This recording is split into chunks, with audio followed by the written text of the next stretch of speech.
Now I would like to request Dr. Shiva Prasad Reddy sir to welcome our principal Dr. Mukesh Tiwari sir.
मैं उसके बाद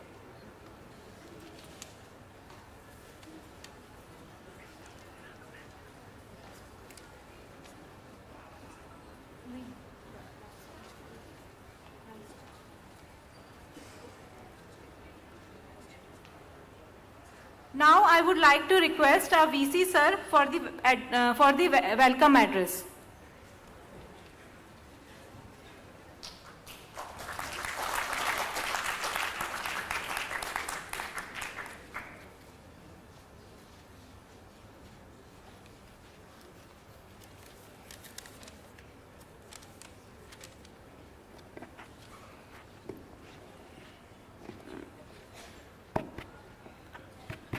Respected Dr. Shobha Tumar Madam, our Vice Chairman IMT, and respected Dr. Katoj, former Director General ICMR, Dr. Sonal Saxena, Dr. Mukesh Tiwari, Dr. Rama Chaudhary, Dr.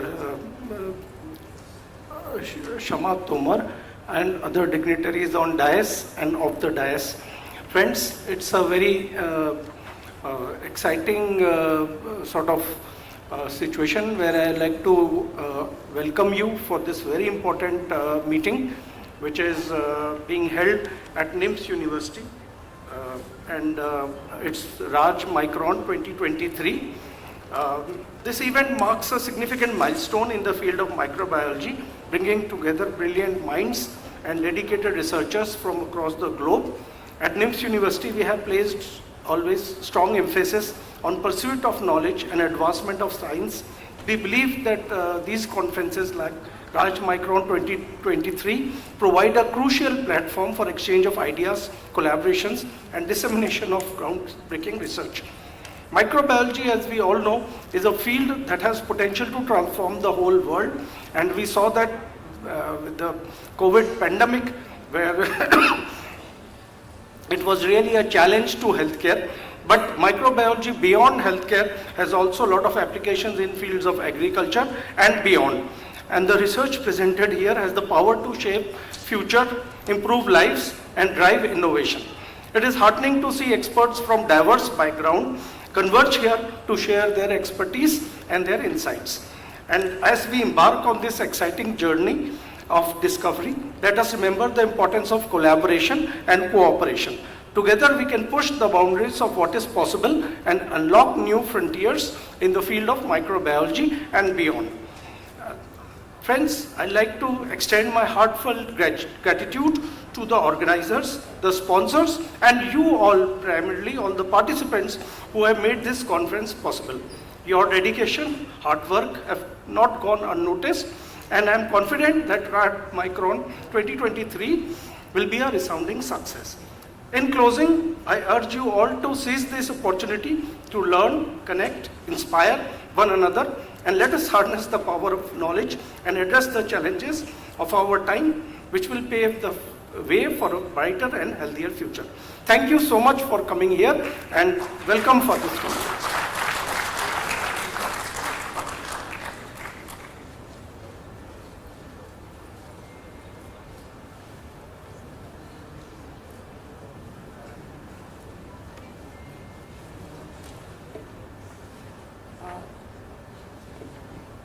Now I would like to invite organizing chairperson Dr. Rama Chaudhary ma'am for the welcome note.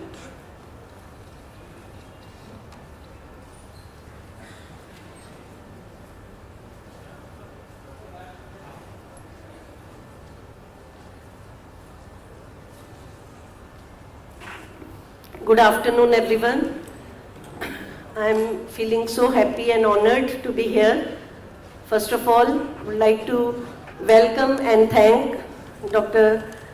Shobha Tomar, Vice Chairman, NIMS University, Vice President, Indian Medical Trust, for gracing the occasion. And we are very happy to have you, madam, here with us. Thank you so much. We have with us our beloved chief guest.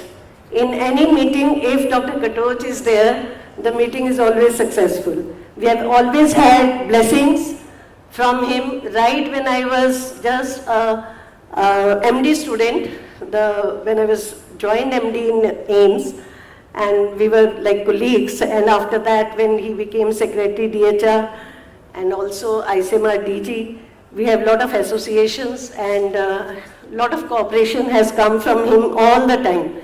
Also, as President of IAMM Delhi Chapter, I had opportunity to work with him closely. Thank you, sir. Thank you and welcome to you. I also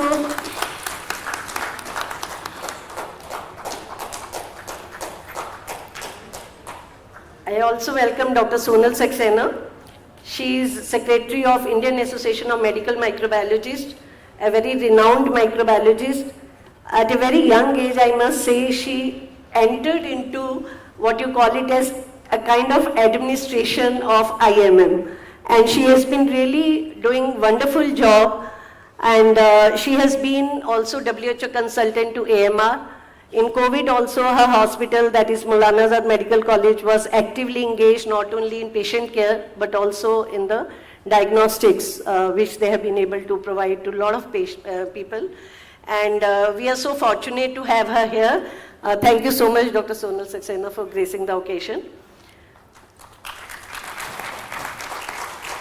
We have with us the Rajasthan Chapter, IMM, Dr. Bharti Malhotra, the President of the Association, and Dr. S.K. Singh, Secretary of the Association.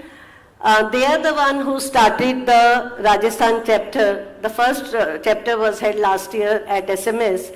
And because of their tireless efforts, we have been able to kind of conduct second chapter here. And I'm sure now onwards, the Rajasthan chapter will be holding regular meetings and will be in forefront of microbiology research at the global level. We have with us our VC, Dr. Sandeep Mishra. In spite of his busy schedule, he is a cardiac specialist. He has graced the occasion. Thank you, sir, for coming. We have with us our principal, Dr. Mukesh Tiwari.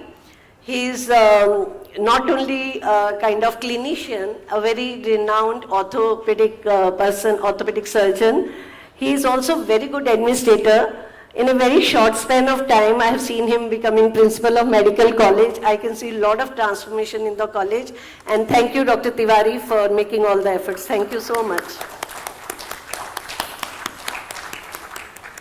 So no meeting is successful if we do not have the people to work with you who do not come in limelight, but they are always there. And I would like to thank Dr. Shama Tomar. Most of the time people are taking my name, but I think she is the organizing secretary, and she is the one who is staying beyond 6, 6:30, 7:30 at times, calling me at 8:30. I am still in the department. So thank you, Dr. Shama, for all your hard work and making this meeting a success. So as you know, the theme of the conference was from invisible to invincible. And in this, we have actually witnessed in 21st century the power of these small microbes. The COVID has been one of the greatest examples. And with that, we also had a wonderful symposium in the morning. We started the meeting with, today's meeting with the symposium on artificial intelligence and how artificial intelligence is playing role in not only diagnosing, but also in many other arena in microbiology as well as in healthcare. It is very, very important to have a kind of integrative and interdisciplinary approach when we are tackling the infectious diseases. And that is where comes the role of syndromic approaches, that is where comes the role of different bodies. So we had the honor of inviting members, or I should say specialists, from WHO. Dr. Anu Sharma will be joining tomorrow. We had persons from CDC, Dr. Dan. He is also able to come online because of certain restrictions posed in USA for travel. And we also have people from NCDC and various, various distinguished institutes from all over India. And I'm very happy that also we will be having conference call with Dr. Milan from Prague, which perhaps we will have to schedule for tomorrow because of the time difference. So with this, I would like to welcome all the faculties who are not only going to speak or who have already spoken in this conference, all the faculties who have been the chairperson in this particular event, and very importantly, the students or the delegates. You are the backbone of microbiology or success of any conference. So I think without students or without our residents and all MSc and other students, we cannot have any conference successful. So I'm not only welcoming you, I'm also thanking you for coming all the way to NIMS. And even at short notice, people have come and they have made all the workshops which were held yesterday in different colleges. We had in SMS Medical College 3 workshops, one here and in Birla Hospital. So all these have been successful because of, there were students to watch and get the training. So thank you so much, and with this, I would welcome you once again. Thank you. Now I would like to request Dr. S.K. Singh sir, IAMM Rajasthan Chapter Secretary, to present the report.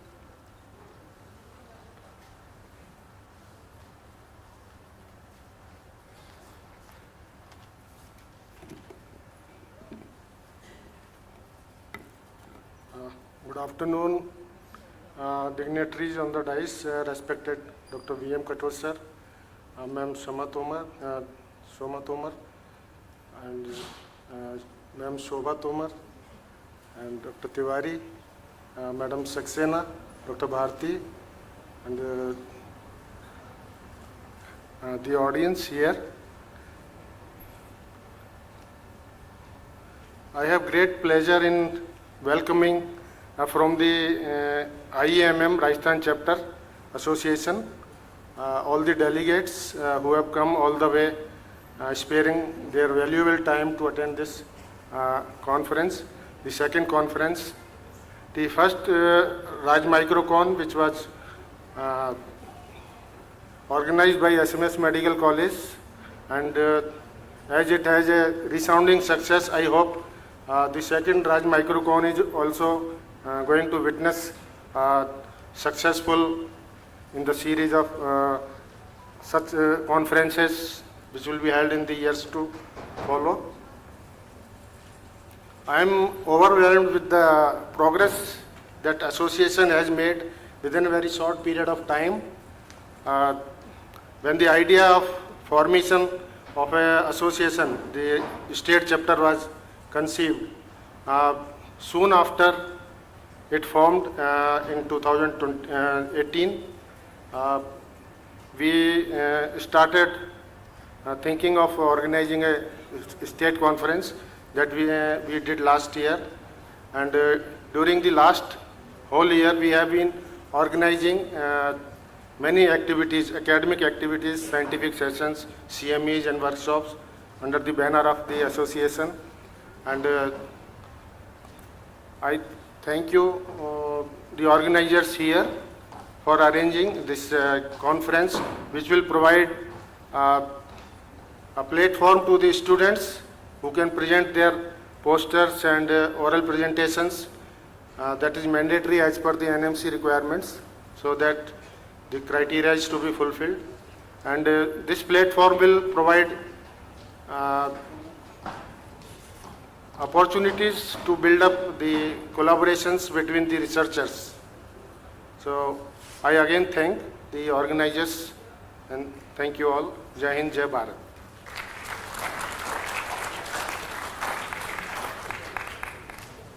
Now I would like to invite our President, IAMM Rajasthan Chapter, Dr. Bharti Malhotra ma'am.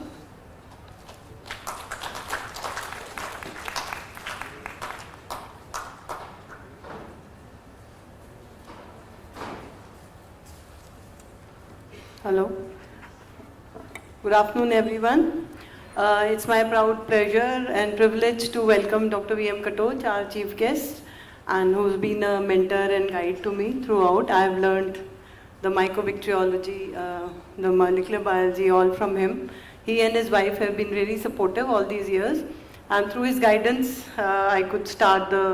we could establish the VRDL network, VRDL lab at SMS, and he has been the pioneer in starting various programs like multidisciplinary research lab, the VRDL network, MRHU, which have played a pivotal role, especially now we could see in the COVID pandemic that the VRDLs played a pivotal role, and we are privileged that he is here with us.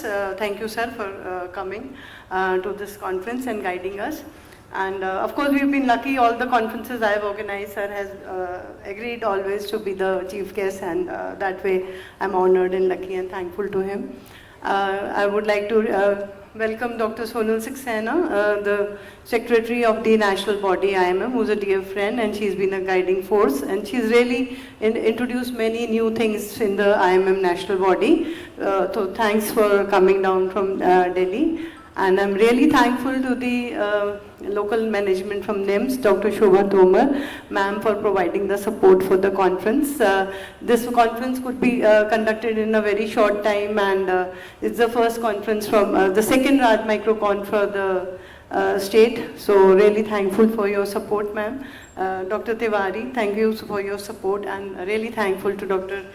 Mishra and Dr. Tomar and the whole team of management of the NIMS. Now, really would like to congratulate Dr. Rama Chaudhary ma'am, who's really taken pains for organizing this great scientific session. She's involved all the who's who in the microbiology throughout the country, and many outside the country also. She has linked that through online mode. So she's really a pioneer, and she's a great, dynamic leader. So we're really honored that she was here in Jaipur and she could guide this whole scientific program and execution, and she and her team has really planned everything very well for you all.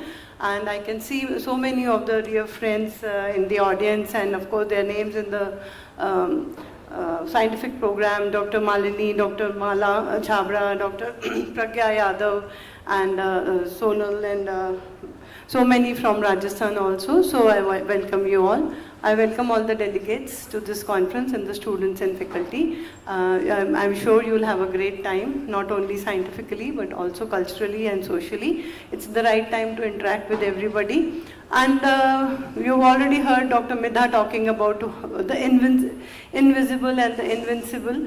So we all have to make it vincible as guided by him. So we all have to work together to fight this battle against the microbes. We have to really see them and kill them.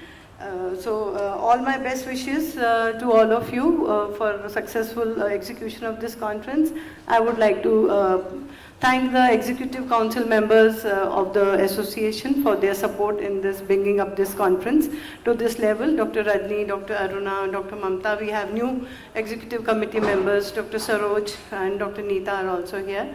Dr. Verma has tirelessly worked and put things in order of the association which were long pending. So I would like to thank all the whole Executive Council members for their support.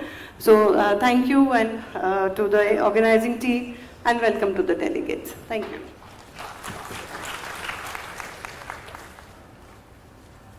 Now I would like to request our patron, Dr. Shobha Tomar ma'am, for her words and blessings.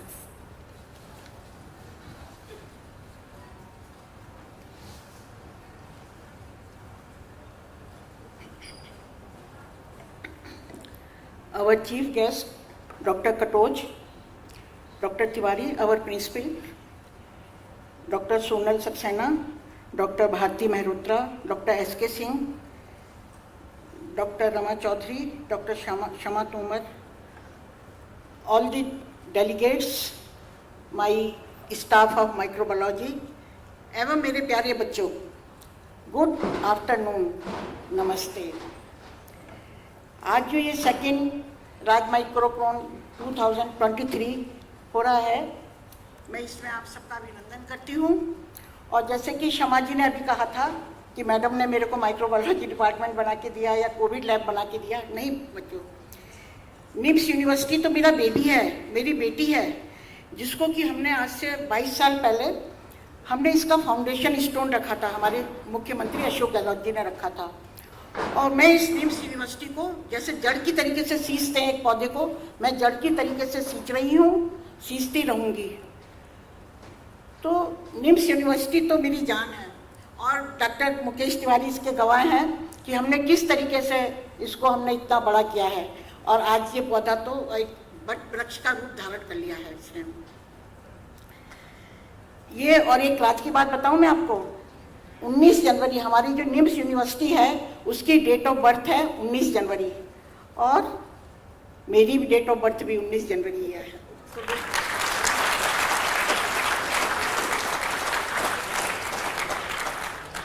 और मैं चाहूँगी जो शमा जी ने ये conference करी, अभी तो national conference है, आप इतने सारे आए हैं, और मैं चाहूँगी कि इसके बाद ये इंटरनेशनल कॉन्फ्रेंस भी करें, जिससे कि हमारे निम्स का भी नाम हो, सारी दुनिया में नाम हो। अभी तो इंडिया में ही है, फिर सारी दुनिया में भी नाम हो। और मैं चाहूँगी शमा जी और बाकी जो डिपार्टमेंट्स हैं, फार्माकोलॉजी, पैथोलॉजी, उन सबको भी आप मोटिवेट करिए, वो भी सब ऐसे आगे आए डिपार्टमेंट में। और हमारा माइक्रोबायोलॉजी बहुत अच्छा डिपार्टमेंट चल रहा है, और मैं इसका कामना करती हूँ कि ये इसी तरीके से खूब आगे बढ़ता चला जाए, दिन दूनी रात चौगनी तरक्की करें।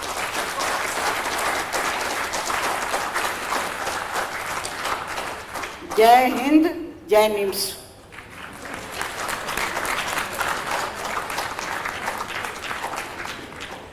Now I would like to request Dr. Shobha Tomar ma'am to give mementos to our chief guest, Dr. V.M. Katod sir.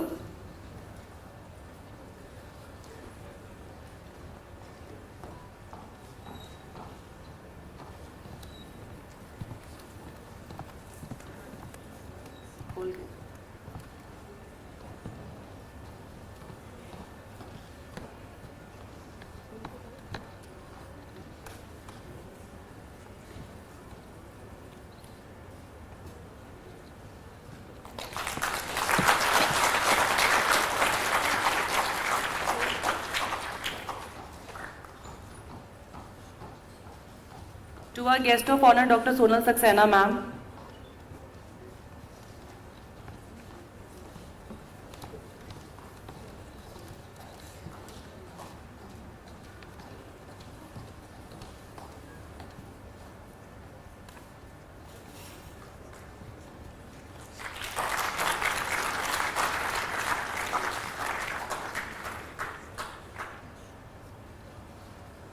To our President, IAMM Rajasthan Chapter, Dr. Bharti Malhotra ma'am.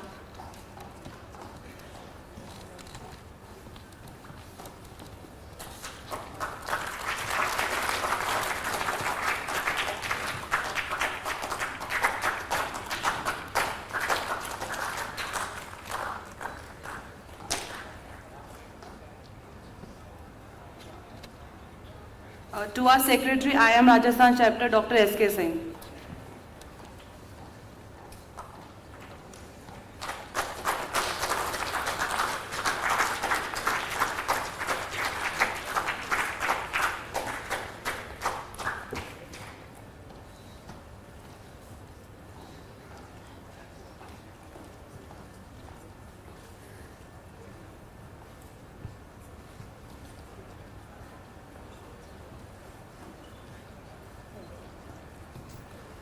Now I would like to request our principal, Dr. Mukesh Tiwari sir, for the welcome note.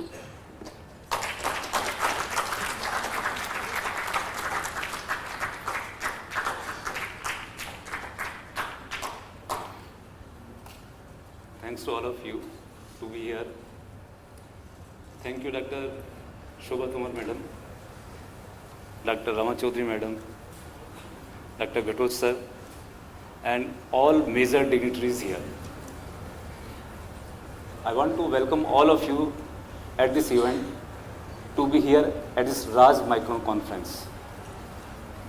We are organizing this conference just due to great work work and great hard work of Dr. Rama Chaudhary and Dr. Shama Tomar Madam.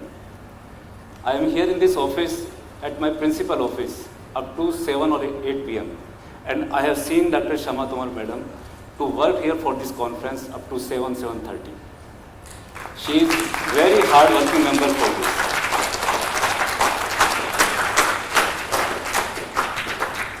The purpose of this RAJMICROCON will only be solved when you take some message, some good things from it. Dr. Rama Chaudhary Madam already has done good work on bacteriophages and virophages, and she has already shown this work at multiple levels. I really congratulate myself and my institute to get these dignitaries in my institute. Thank you, madam, to be here. Okay, I will not take too much time from you, and I really welcome all of you to be here and take some good message from this conference. Thank you.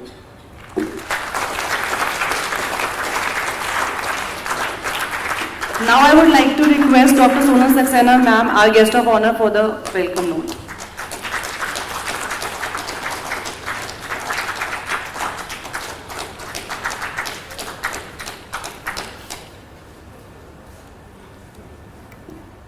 Thank you.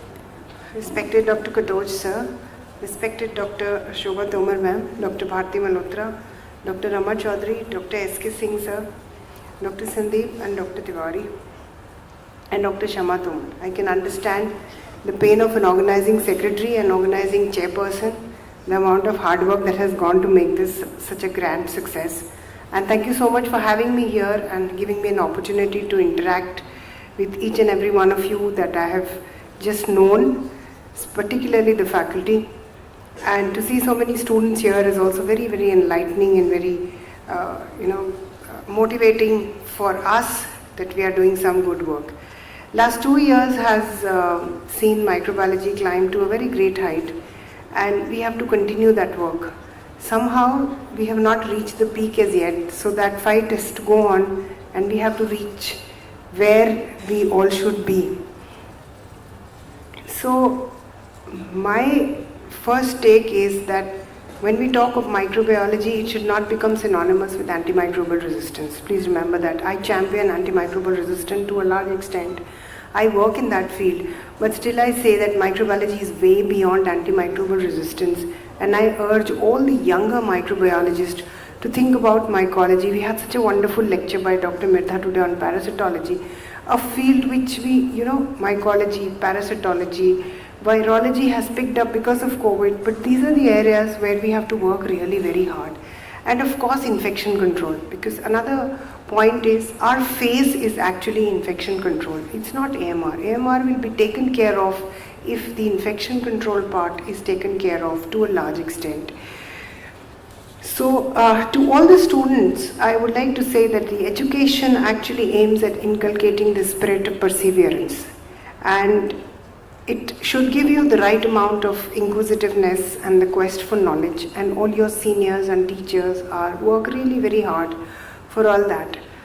Ask the current faculty and they will tell you in the past 3 years they all have toiled so hard along with the COVID and along with other diagnostics, setting up the lab, running the quality checks, and along with that to change the curriculum to CBME, to change our own mindset before we begin to change your mindset was a huge daunting task, and I compliment each and every one of the teachers here who set out on this journey and have achieved the impossible with saying that it is possible.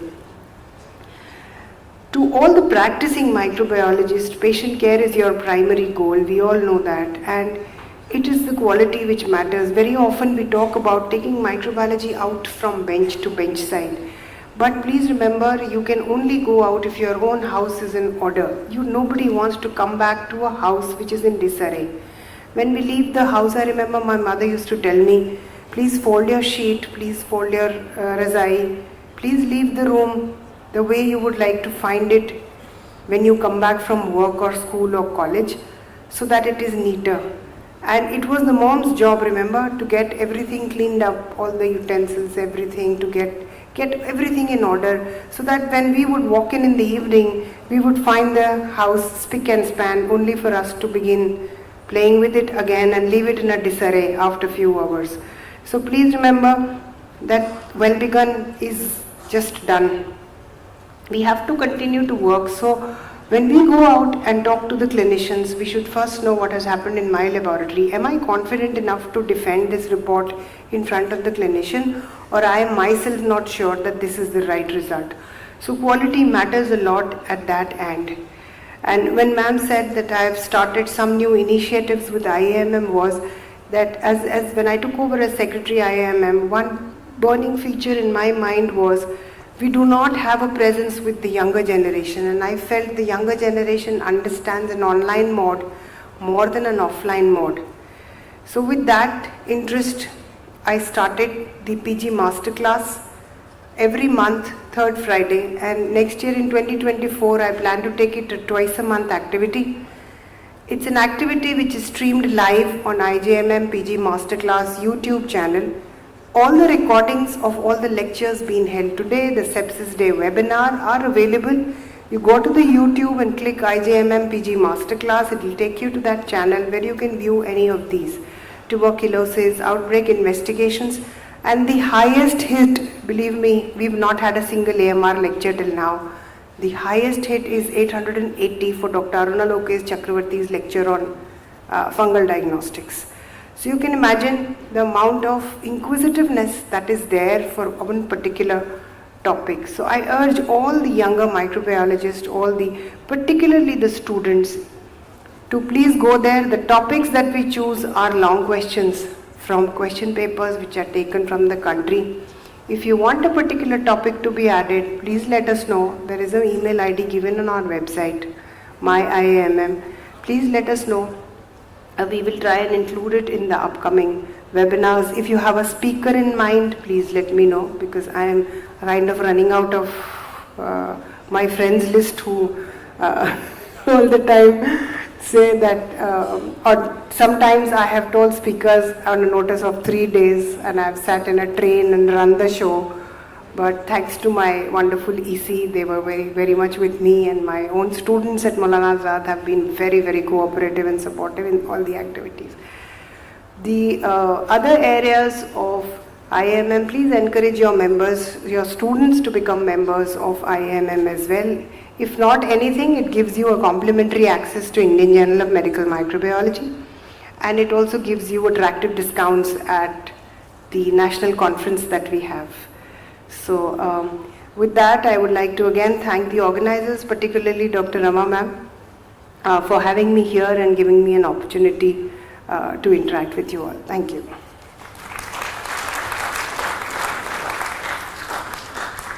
Thank you so much, ma'am. Now I would request our chief guest, Dr. Vishnu Mohan Katot sir, for the release of souvenir.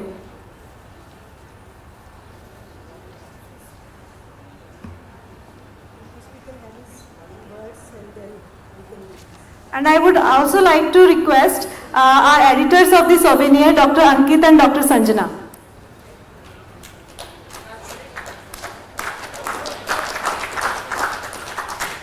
I request all the faculty, our seen Rama ma'am, Shama ma'am, Maheshwari sir, Reddy sir, to please come for the release of souvenir.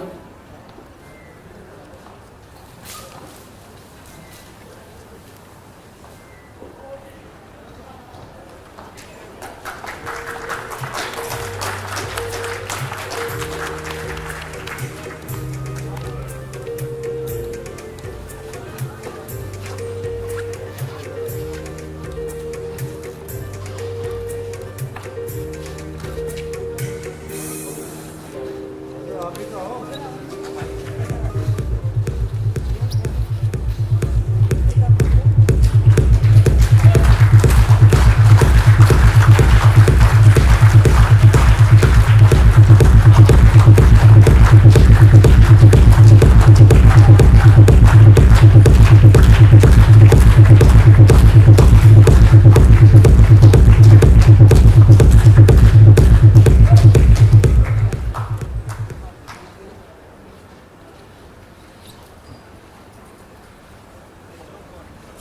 I request Dr. V.M. Katot sir for this speech.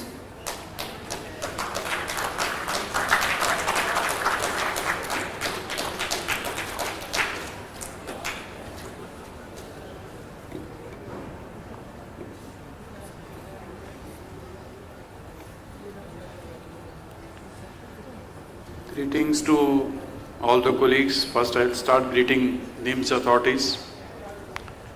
Dr. Shobha Tomar, Vice Chair.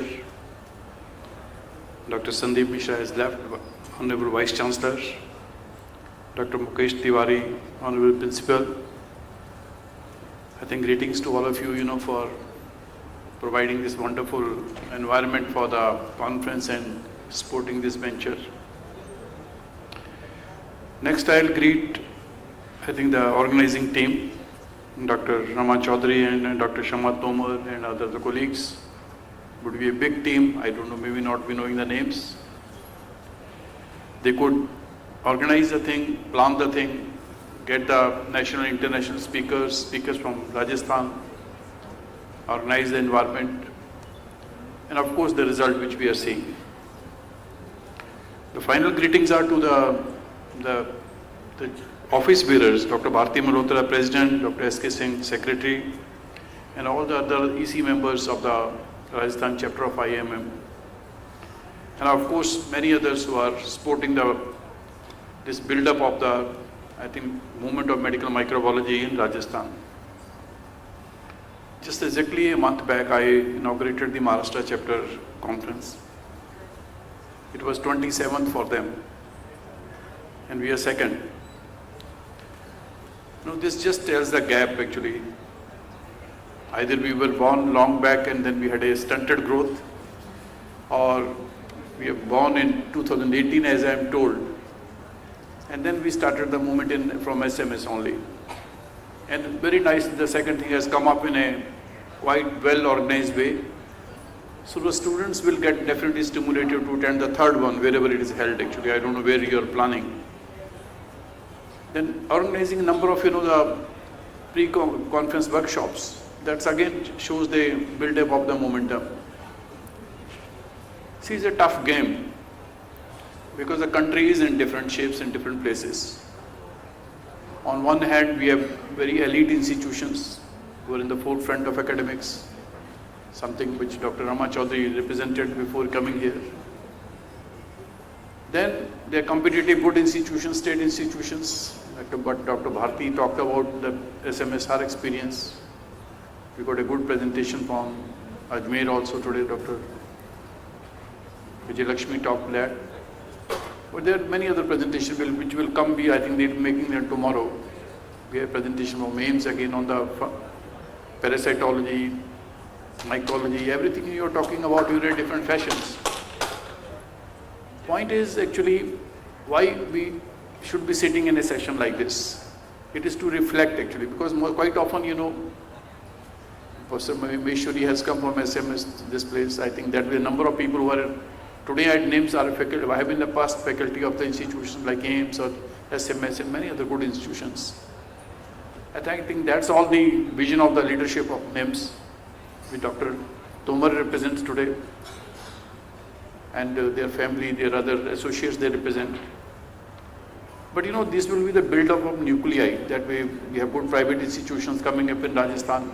Many other state medical colleges are doing fairly well.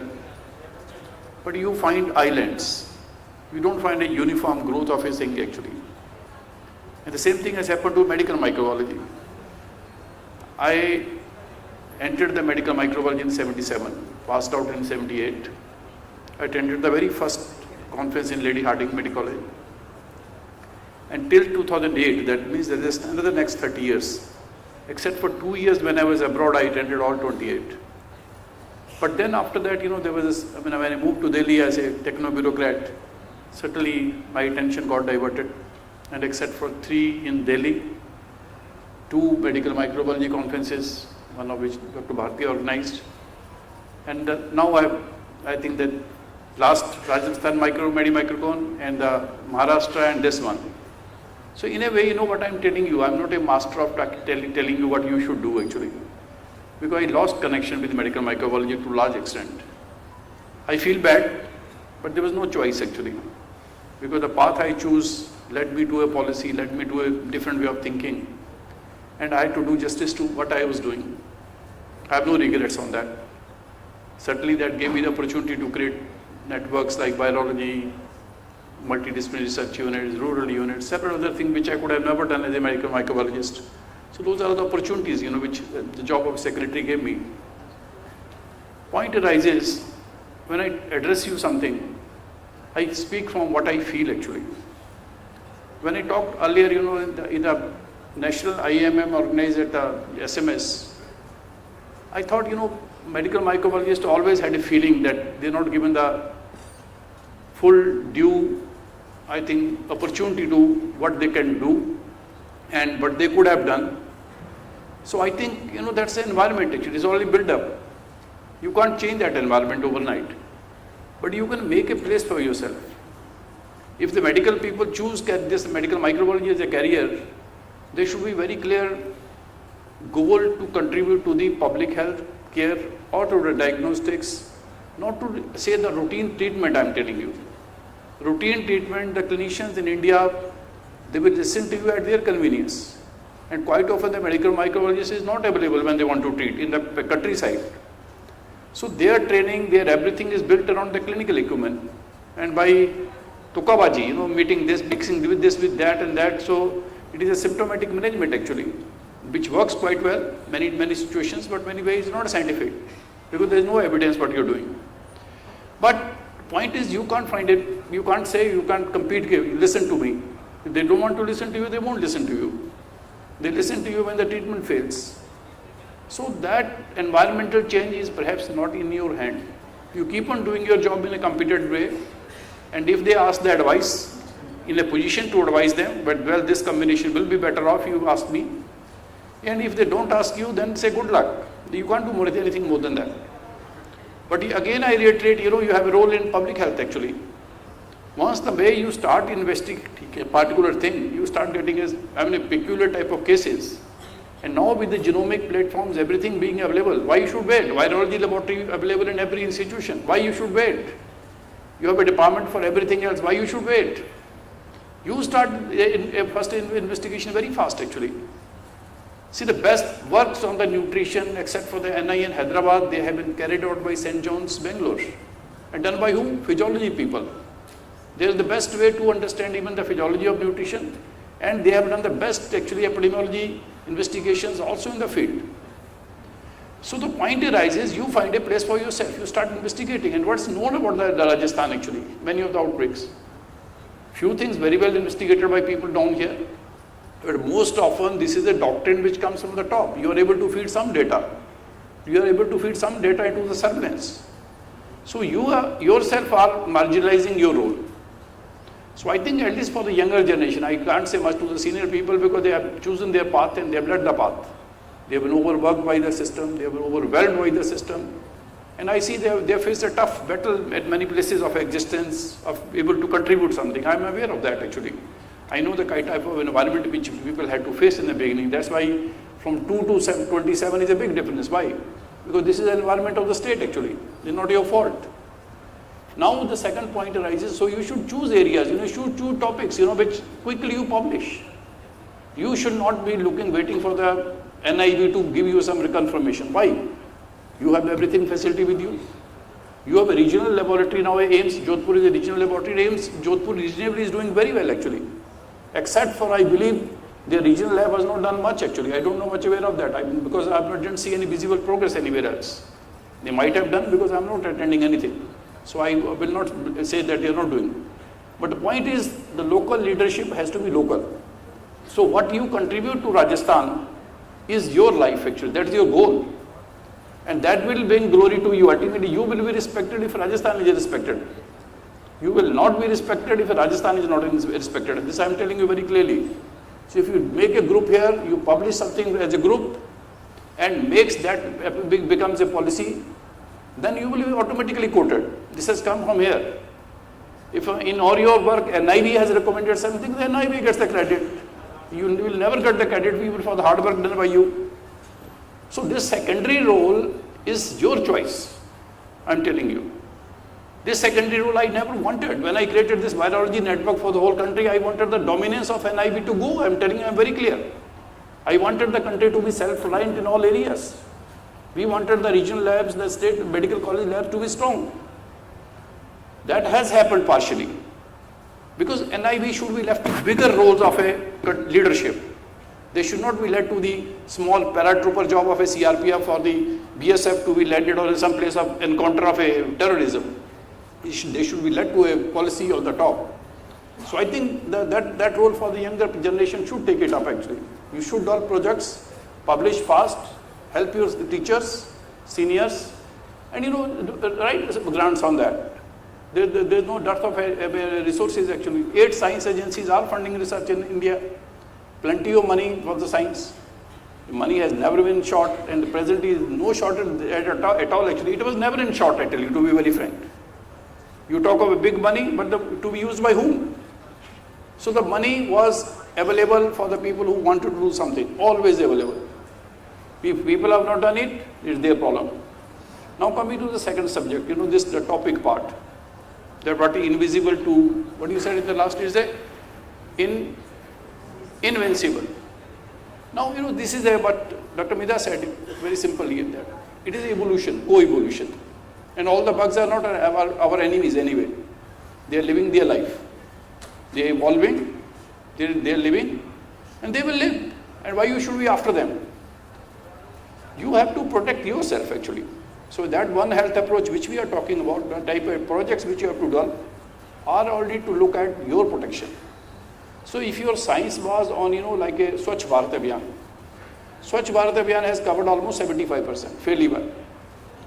And that impact in the beginning was very much clearly visible on the acute diarrheal outbreaks in the first 3-4 years itself.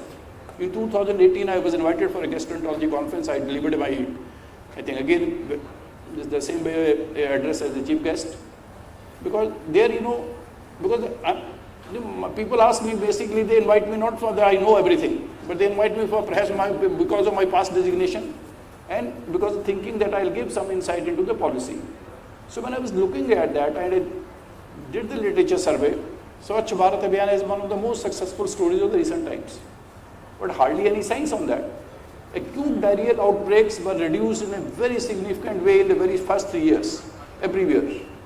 After that, it lost momentum because you can't expect the Prime Minister to talk about Swachh Bharat every time. He came with the jhadu this time, but he can't be with the jhadu every day. That jhadu has to be in your hands. So the point is, you should, if you had done a science, that what is the impact of the Swachh Bharat in this particular area on particular so and so things, and particularly on the microbiological interest, basically on the microbiological interest. If the water and the fecal chain is breaking, it will have an impact clearly. A colleague from the AIMS Jodhpur was talking to me, we were talking about those, what he was searching in the environment in the coronaviruses in the sewage. So if beside the sewage you should be looking at it, should not be reaching back into your system. Is it really happening? The chain is broken. If chain is broken, then why keep on wasting money on the science for that? And so whether you do that for epidemiology, you do for that particular thing, that shine should be on the practical areas of your area actually. Availability of what you are doing in your place. So develop project, public health importance project in your area. I am telling you, this is the main message again I want to give to you. Because what will we become invincible? At the moment, you have been able to manage many things. Coronavirus, corona epidemic, how it subsided? Do you know it? Can the AI tell you anything about it? I tell you answer is no. It could tell you to manage at that time, but Dr. Bharti was talking today about that if this is coming up, this is severe, how much you should deploy. This help it provided. But after first wave, why it subsided when the antibody response was already 20% in the community? It was basically barricading everybody, stopping everybody. Everybody knows the answer actually.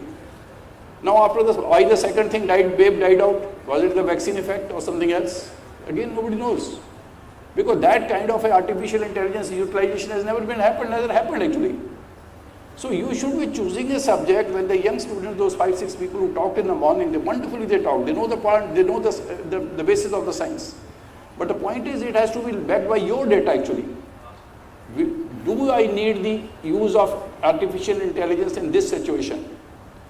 I have this actually, if it's radiological imaging, has it been moderated to the X-rays being taken, the way they are being taken, the angle they are being taken, by the machine they are being taken in Rajasthan. How much predictability, how much accuracy?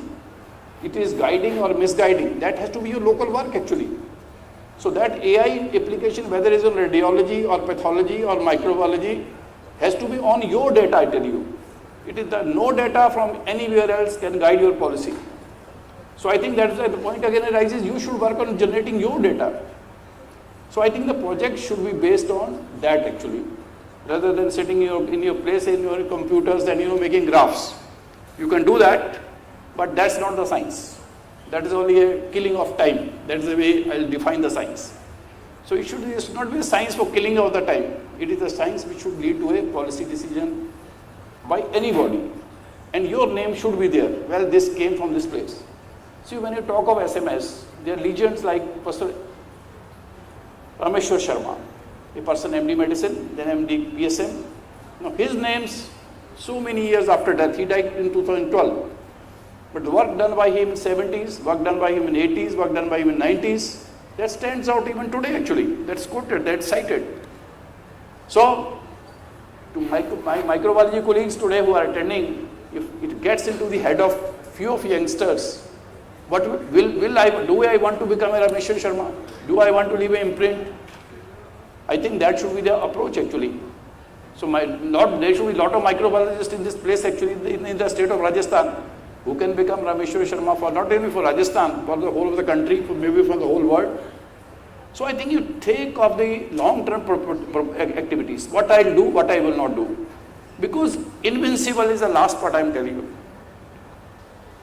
Crimean Congo hemorrhagic fever is there with us. It has not spread, I don't know, for the reasons unknown. Passively, every time when it is done, people have died. Whether it was Jodhpur, it was Ahmedabad, anywhere. But it could be contained after a few cases. But when another mutation happens, which makes this a very fast spreading type, what will happen? And are you doing any science about it? Are you even doing the surveillance in our population? Are you doing the surveillance even working with the veterinarians in our population? So I think those kind of studies will keep you updated, will tell you something happening, which may boomerang tomorrow into a major epidemic, maybe pandemic, and you may become another Ebola epicenter for the world. So those are they'll become invincible. Why they become invincible? Because you are not prepared for that. So I think of those long-term goals actually. Think of those studies like that actually. Where there are people, for example, there's people from Jodhpur, they should look at that. The people from other places also should look at that. They should not look at when some people started dying and the district magistrate starts calling the meetings, district commission starts calling the meetings.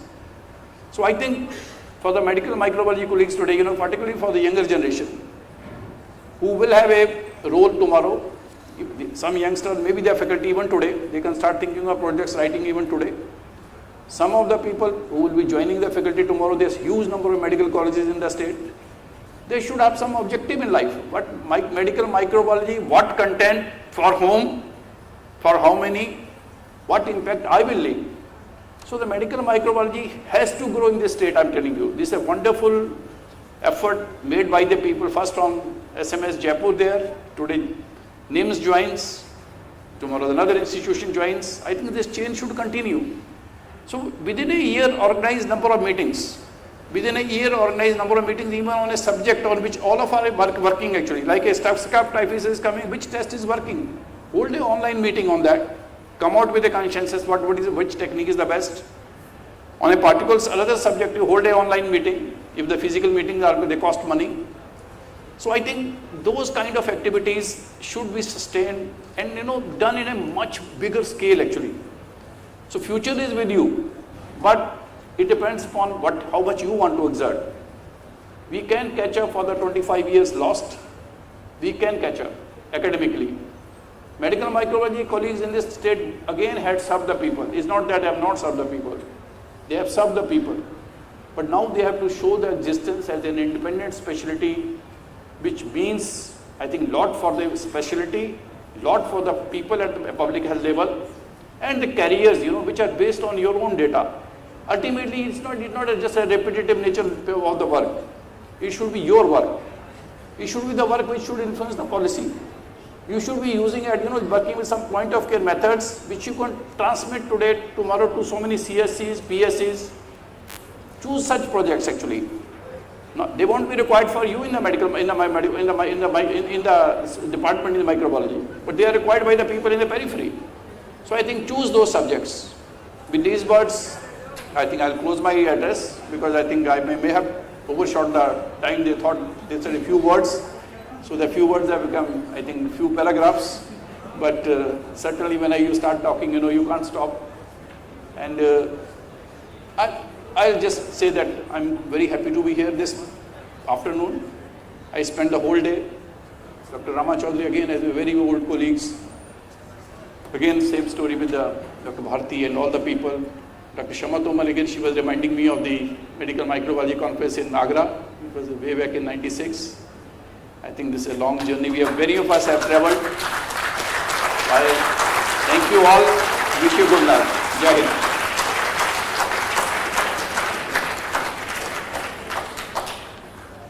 Thank you so much, sir, for sharing your experiences and highlighting our challenges as well as showing us the way forward. Now I would like to invite Dr. Shama Tomar ma'am for the vote of thanks.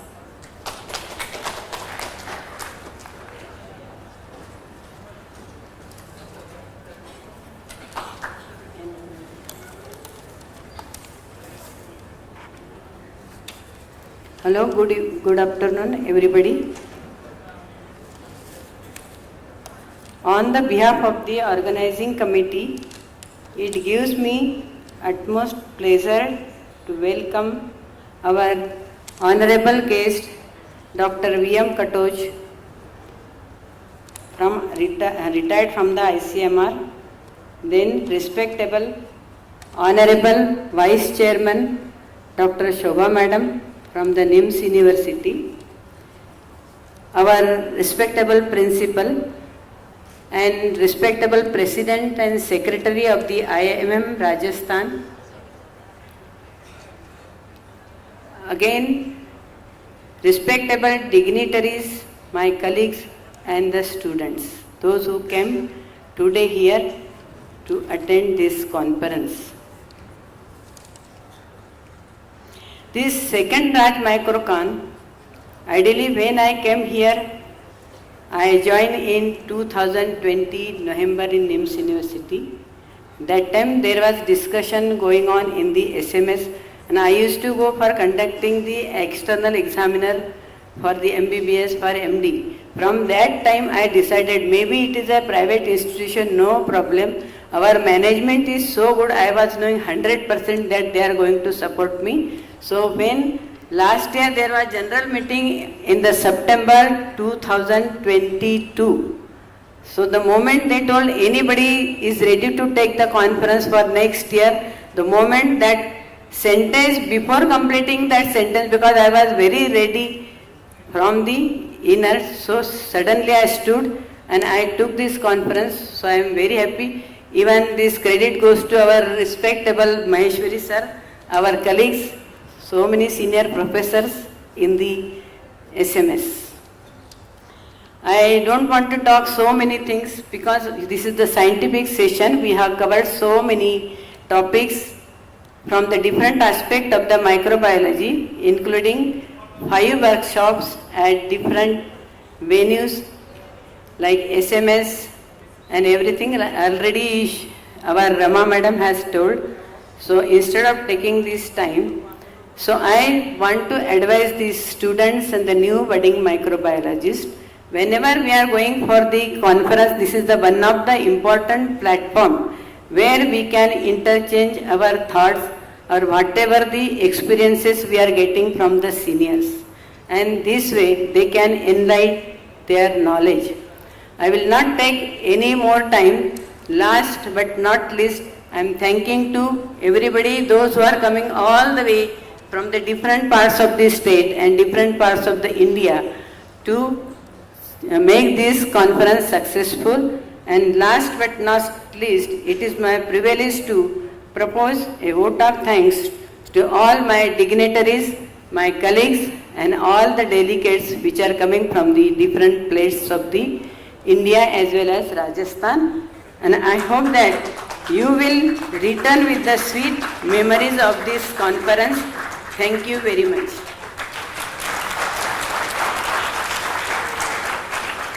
Thank you so much, ma'am, for your kind words. Now I request all of you to stand up for the national anthem.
everyone. Now we are starting our next session.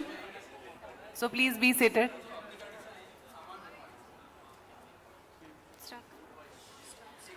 Good evening, everyone. I am Ms. Shikha Gerula, Department of Microbiology. I welcome you all for the next session, that is microbiome and bacteriophage. And I would like to invite our chairperson, Dr. Ved Prakash sir. Sir is a senior professor, head of Department of Microbiology, Mahatma Gandhi Medical College, Jaipur. Our next chairperson, Dr. Preeti Srivastava ma'am. Ma'am is a senior professor and head of Department of Microbiology, Jaipur National University.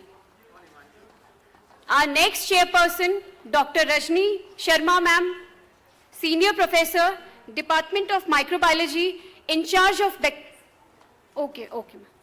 Department of Microbiology and in charge of Bacteriology, SMS Medical College, Jaipur. I request our chairperson to start the session.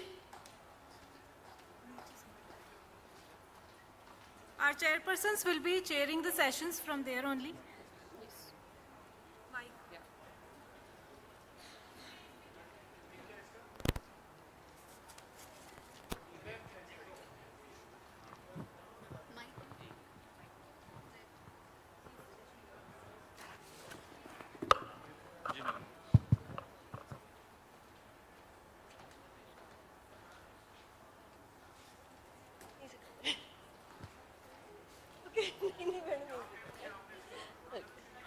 So, good afternoon, everyone.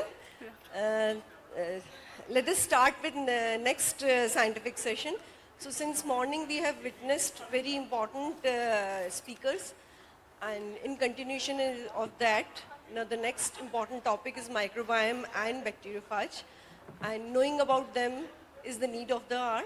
So, first I would like to invite a renowned speaker, Dr. N. Ramesh from VIT Vellore. He'll be talking about recent trends in antibiotic resistance and bacteriophage therapy.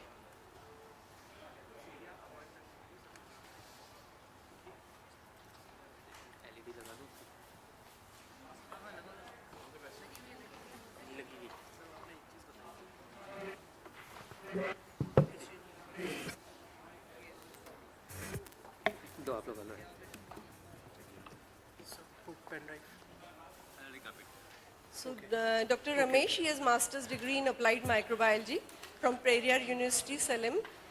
He then obtained PhD degree in microbiology from, I could not read from here, and Bharat Hindustan, University.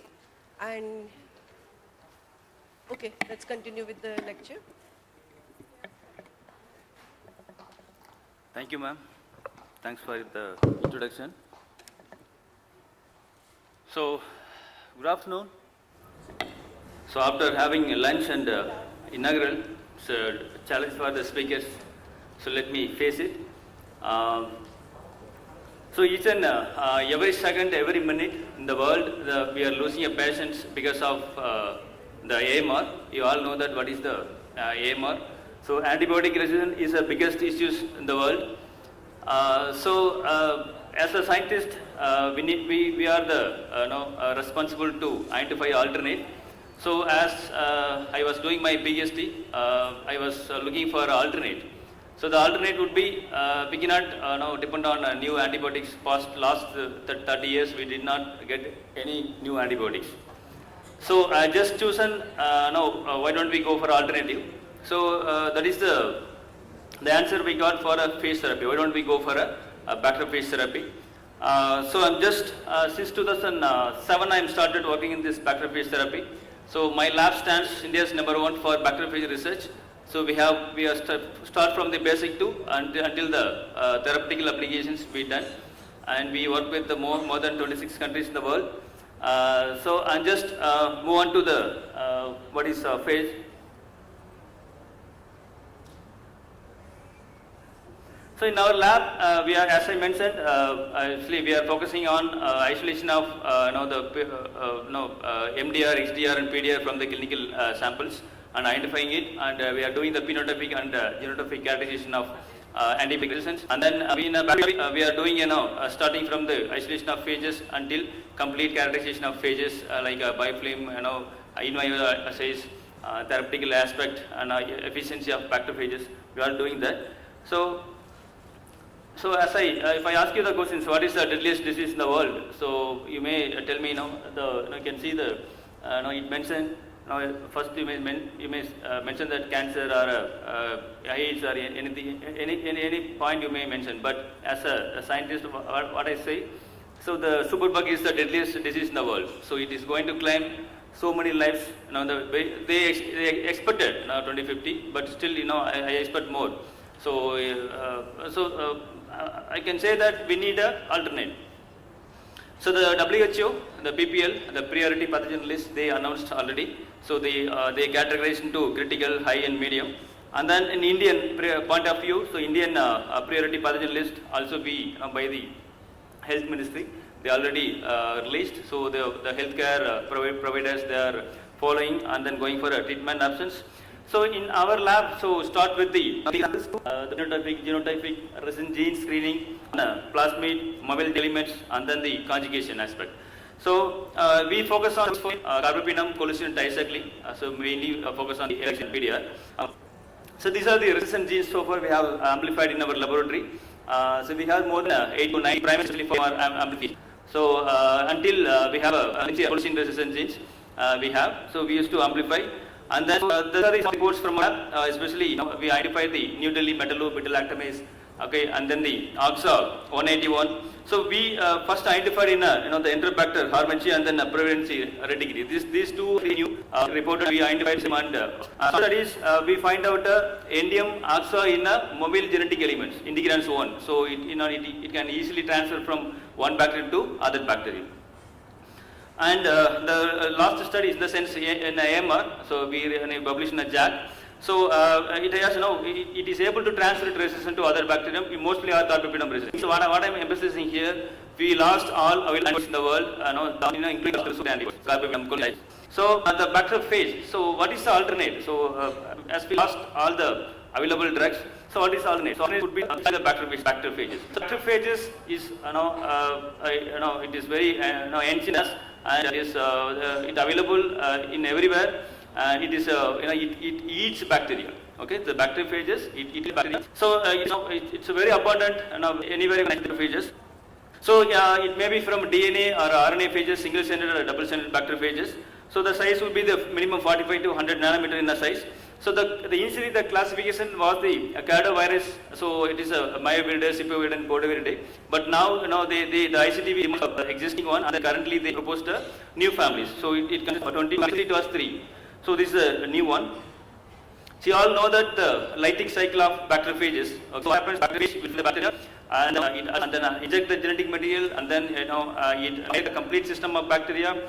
And then it completely assemble within the bacteria, then it bursts the bacteria and comes out. You can see here, so after the assembly, it bursts the bacteria and comes out. So this is the things we need. So we need someone to kill the bacteria. Okay, so lysogenic nothing but it just integrates with the bacterial genome, and then it continuously multiply, but we don't know when it emits. Okay, but sometimes it emits.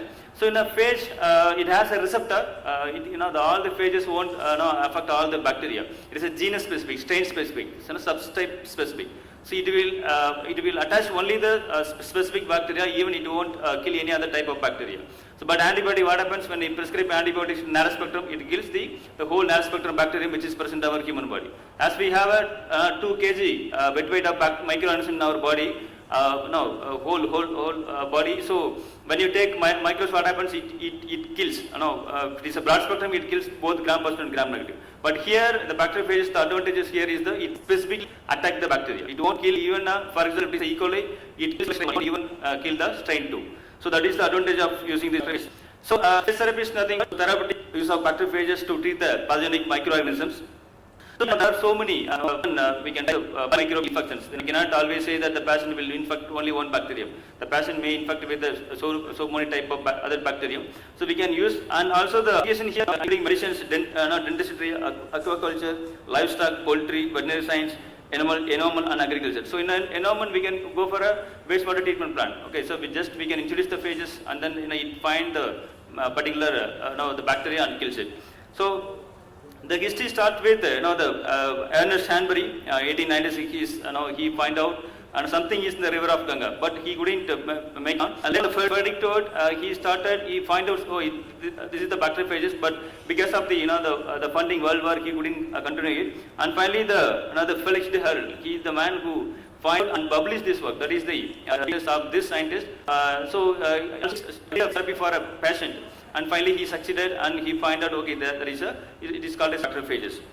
So the phages, the where and it distribute. No, it is distributed. You may ask me that how it it goes inside and find. For example, if a patient got infected with the UTA, maybe with the E. coli. So when you introduce the bacteriophages, it reach the site and kill it. Okay, and then until as long as the bacterium is present, it present.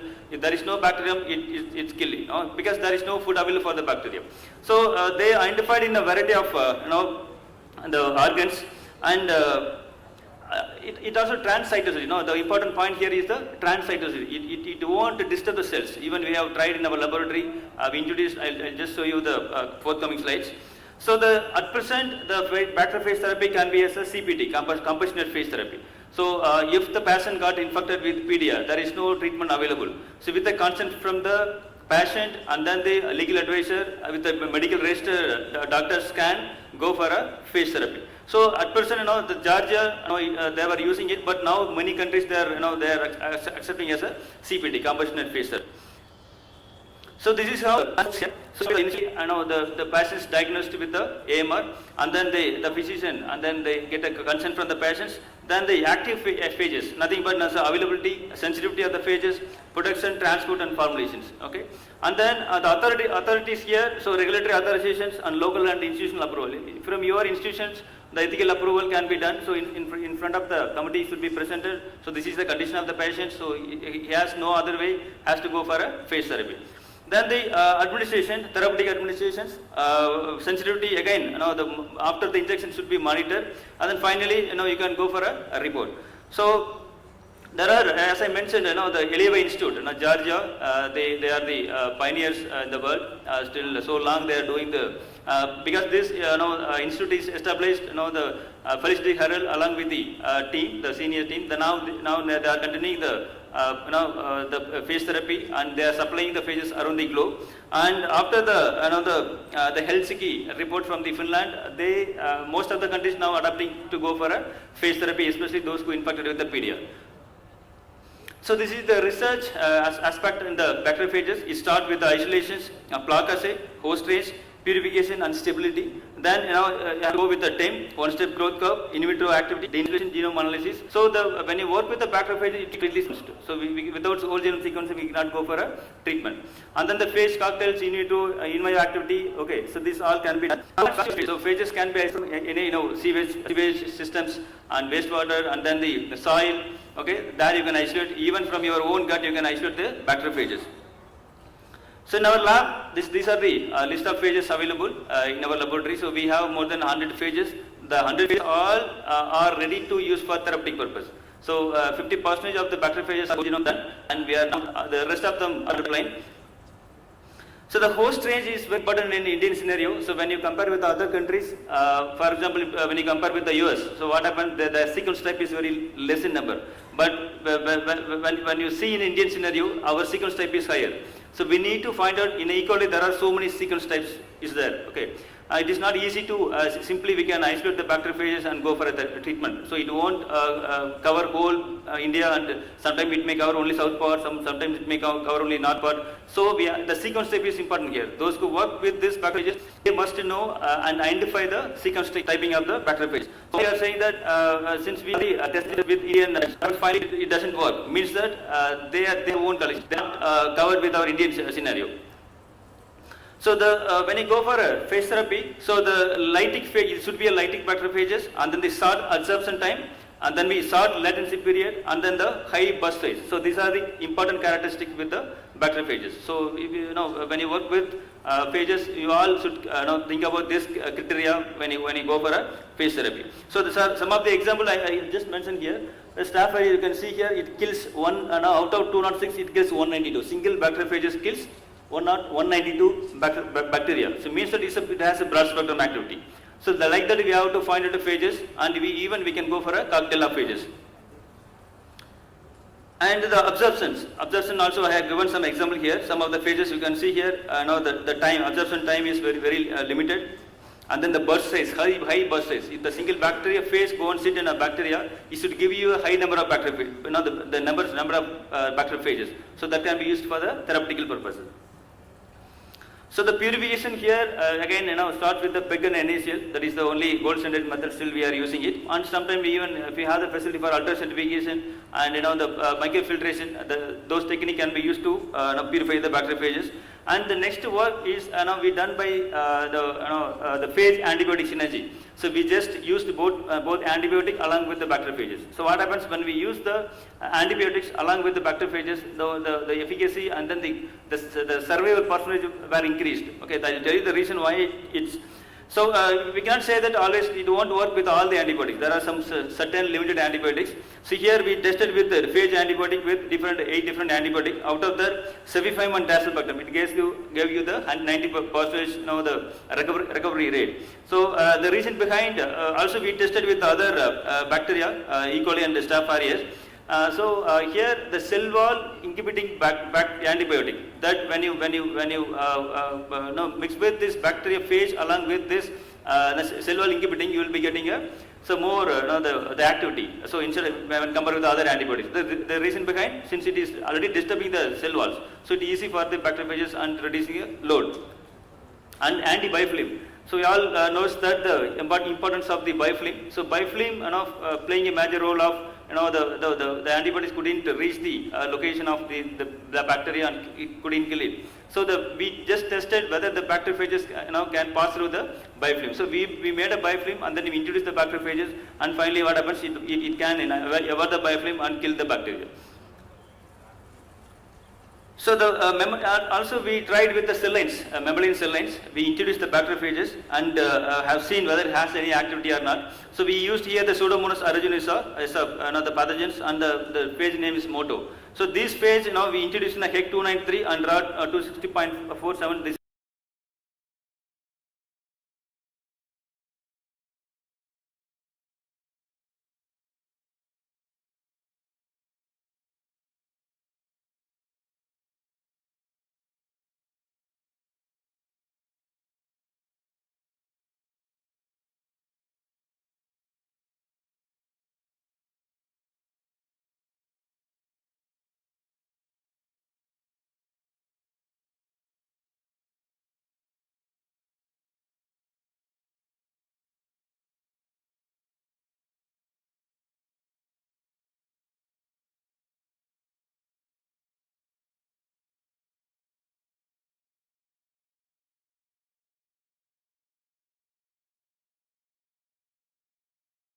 cell lines we used, and then we saw that there were no disturbance with the cell lines. Means that it is a transcytosis. It won't disturb it. It just go inside and then comes out without disturbing the cells.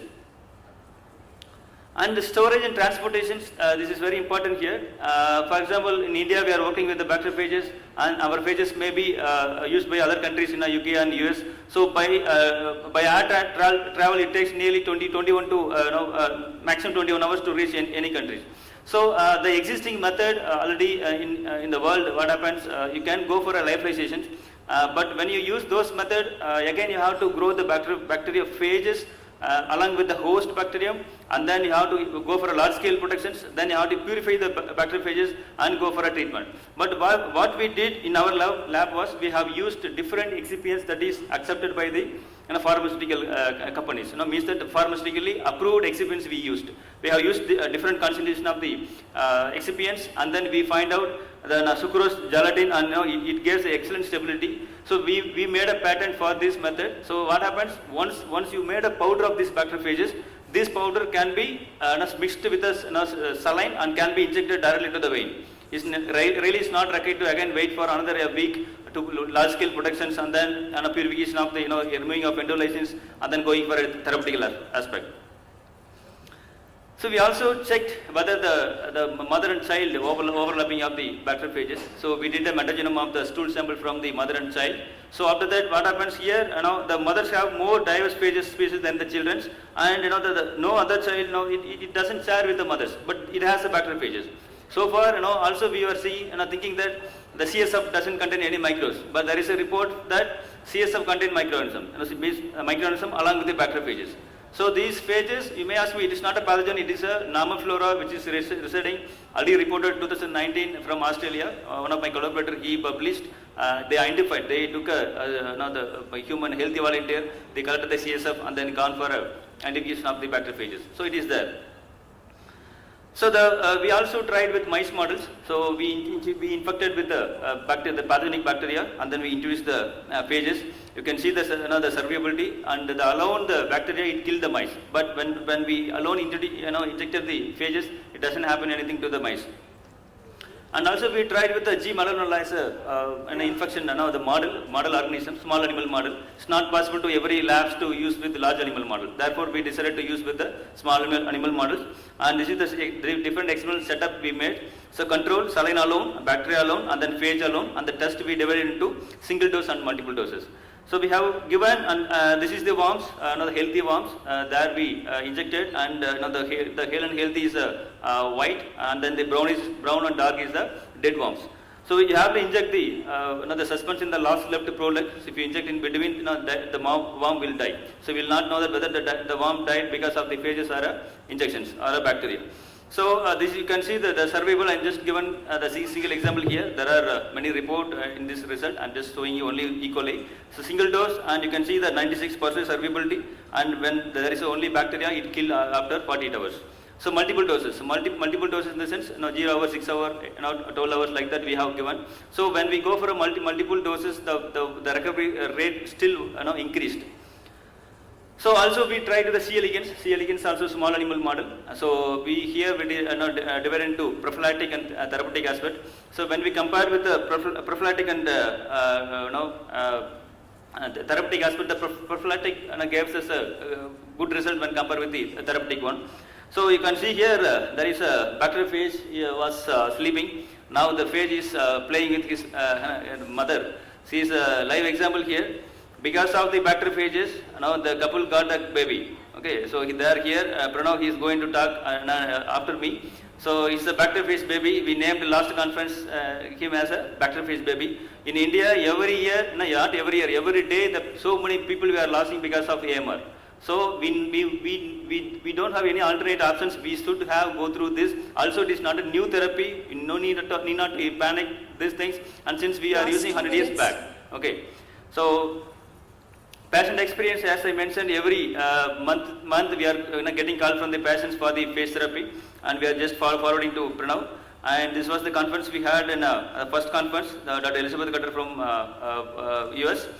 And not only we are just limiting ourselves with the papers and patents, we also extended to NGO. So this NGO's the first member is Dr. VM Cutter. Now we established in the year of 2008. So this purely we are doing a antimicrobial resistance awareness week every year. So those who wish to be a member, you can click the last link and become a life member here. And we made a different script and disseminating around the globe, around India. So what is what the patients should do, what the clinicians should do, what the pharmacists should do, should not. So we also are doing this program, and this is the program we reached around India, also published. So this is my research teams, and very recently the DGICMR recognized our research team, and they made us as an expert committee member for bacteriophage research. So last June 14, we were in a with the DJ. My collaborators around the globe. So thank you. The phase should be for a cure. Thank you all. Thank you so much, Dr. Ramesh, for very comprehensive and very informative lecture. And looking at the rate at which AMR is increasing, I believe this phage therapy seems very promising. But I have one question. Are you doing only in vitro, or you are doing some clinical trials also? No, ma'am. Actually, for the clinical trials, now the DJ asked us to submit a proposal for CR, Center for Advanced Studies, Center for Advanced Research, CR. So there we requested to do the clinical studies since it involves huge money. Even for the in vitro, we are struggling a lot for the fund. But so far in India, we set a benchmark of complete methodologies we established. So it is very easy for the following workers. Also now we are looking for the center. So once we got the center, we made a MOU with the CMC, and SS Medical College in Davanagiri, Karnataka.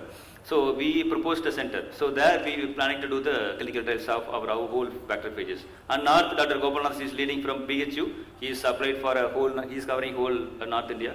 So once the center is sanctioned, we will go for clinical trials. Thank you. Yeah, thank you.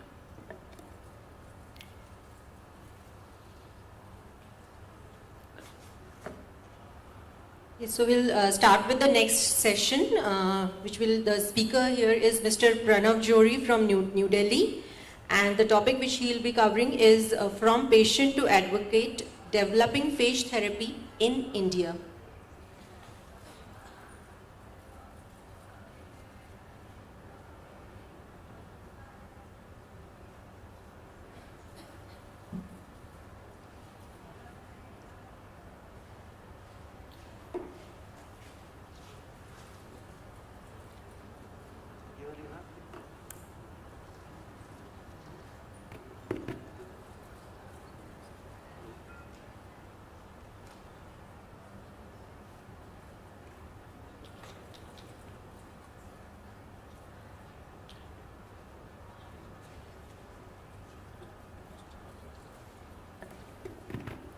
Good afternoon.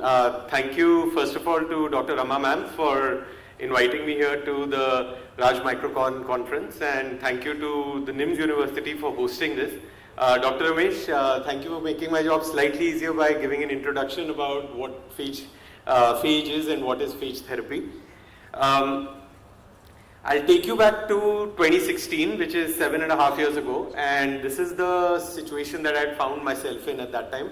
I was suffering from persistent fever which had lasted for 6 months. Along with that, I had some other symptoms which were affecting my ability to live my life as a normal 33-year-old person would. I had debilitating lower back pains. I had pain which would radiate down my entire right side of the body. I had frequent urination, and I was having a lot of pelvic and groin pains which made it impossible for me to sit the way we are all sitting right now. I was 33 years old at that time, and this was severely affecting my ability to live my life.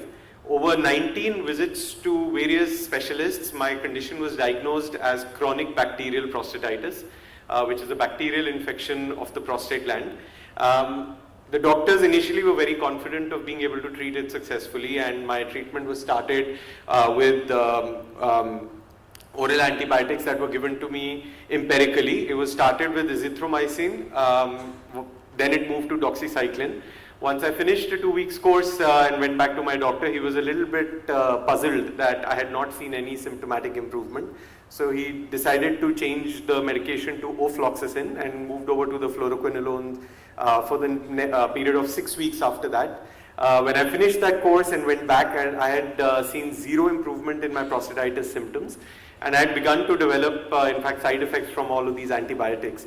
At that time, my doctor was quite more than puzzled. He was quite, I can say, worried, and he was saying that, okay, we seem to be encountering a bug that's resistant to all of the antibiotics that we could potentially use for treating a prostate infection.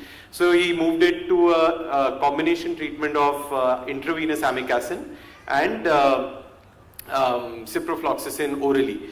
And he called it the heavy artillery of the treatment, and he said this should be able to knock out whatever bugs are there which are causing your prostate inflammation and infection. After 60 days, when my final heavy artillery course had finished, I went back to my doctor, and I had unfortunately zero improvement in my symptoms. All of my symptoms were still persisting: the frequent urination, the pains in my entire pelvic and lower back region. My fever was still persistent. By now I had 5 months of persistent fever, and I'd lost more than 10 kilos of my weight. I was not able to, in fact, I used to get chills being in an air-conditioned environment. So like we're all sitting here comfortably. 7 years ago in this time, I would have had a sweatshirt on because of the problem of chills. So my doctor at that time declared that, look, we face sometimes these bugs which are antibiotic resistant bacterial infections. And he said that when we face such infections, we can try all of our antibiotics which are in our arsenal, but once we've tried all of those, we have exhausted all options of treating the infection, and then we move the person over into symptom management. So he advised me to move and consider my infection as something that I would have to live with and manage for the rest of my life. And he advised me a daily regimen of anti-inflammatory medicines, alpha blockers, and other medications to just manage my symptoms. I was 33 years at that time, and as I mentioned, I was not able to work. I was able to barely work about 2 hours in a day because of my condition, and I couldn't envision living my life in that situation. So obviously it was a big blow to me to be told by the HOD of one of the leading hospitals in Delhi that, look, it's an infection that we can't treat anymore, so we have to just manage it. For the few days, it took me a few days to recover from the blow, but then I started considering that antibiotics were discovered in 1940s, and what would people do when they were faced with a bacterial infection before that? And there had to be some ways that people could overcome infections which were not treatable with antibiotics. And I started researching into that, and the eureka moment for me came when I read these two words, phage therapy. The next 3 months of my life, I purely devoted to learning about phage and phage therapy and phage science. A lot of the information that Dr. Ramesh briefly presented in his presentation. PubMed and Frontiers and all of these medical journals became my best friends. And for the next 3 months, I just devoted my life to learning more about phage science, about the application of that in treating bacterial infections, and whether it could be an option for me to treat the infection that I was going through. I learned the differences between lytic and lysogenic phages, the ability of phages to break down bacterial biofilms, and the role that bacterial biofilms play in making infections chronic and then making them difficult to treat with antibiotic treatments.